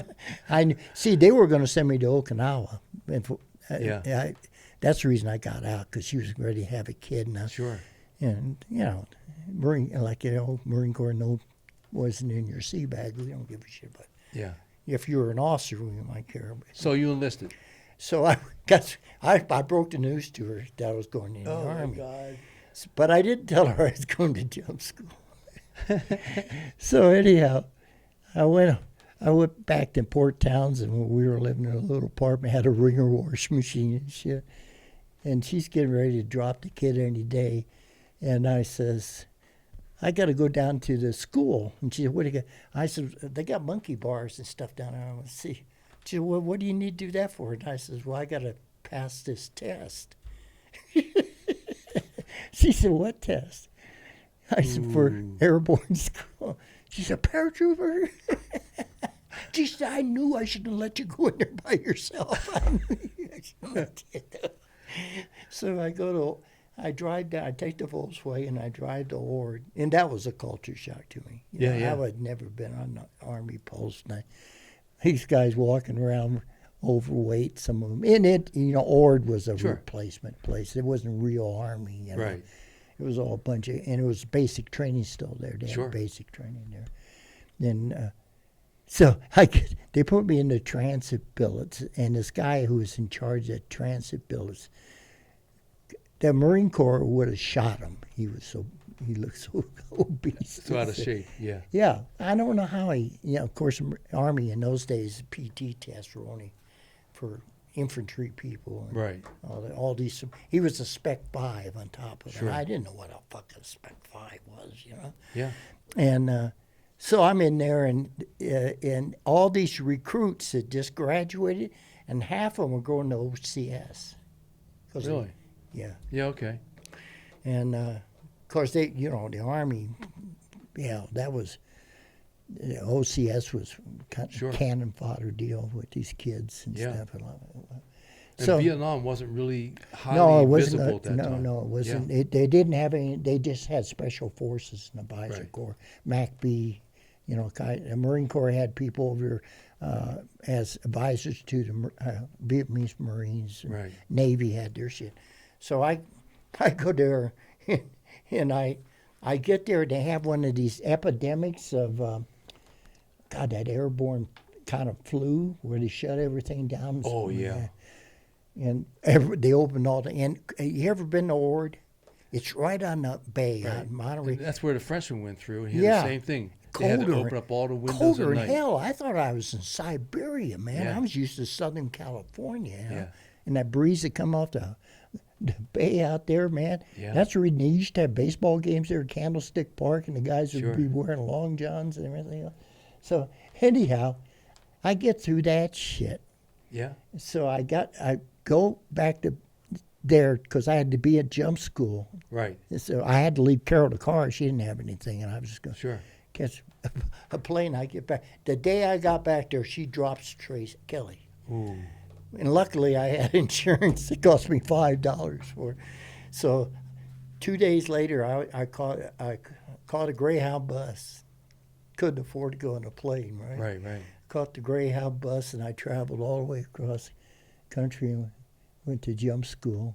And Wow. got out of jump school, and I went to Pathfinder school. So at this point in time, we've gone way past 2 hours, and what I'd like to do is we have to come back and do a second interview with you. And so at this point in time, if you don't mind there, Sergeant, I'd like to close out here. But when we return and start this next SOGCast, I'd like to start at August 23rd, 1968, do a little background as to what that day was, and then take off from there and follow up with your career subsequent to that. And if you don't mind, and it's at this point, we'd like to thank all the members of the military today who are serving our country, the Border Patrol, our first responders, and all of the law enforcement. And of course, today we're February 27th, and the Ukraine is alive in the news, and we pray for all the people there and our military on standby, and we're a nation that's watching another war unfold. At this point in time, we also want to thank the men and women who have served in years past, heroes like Pat Watkins, men that I've had the pleasure of serving with, to whom I turn to for infinite wisdom during my days at FOB 1. We also want to remember and salute the men and women who have not been able to return to this day. And at this date, we have 1,583 Americans that are still listed as MIA from the Vietnam War in Southeast Asia.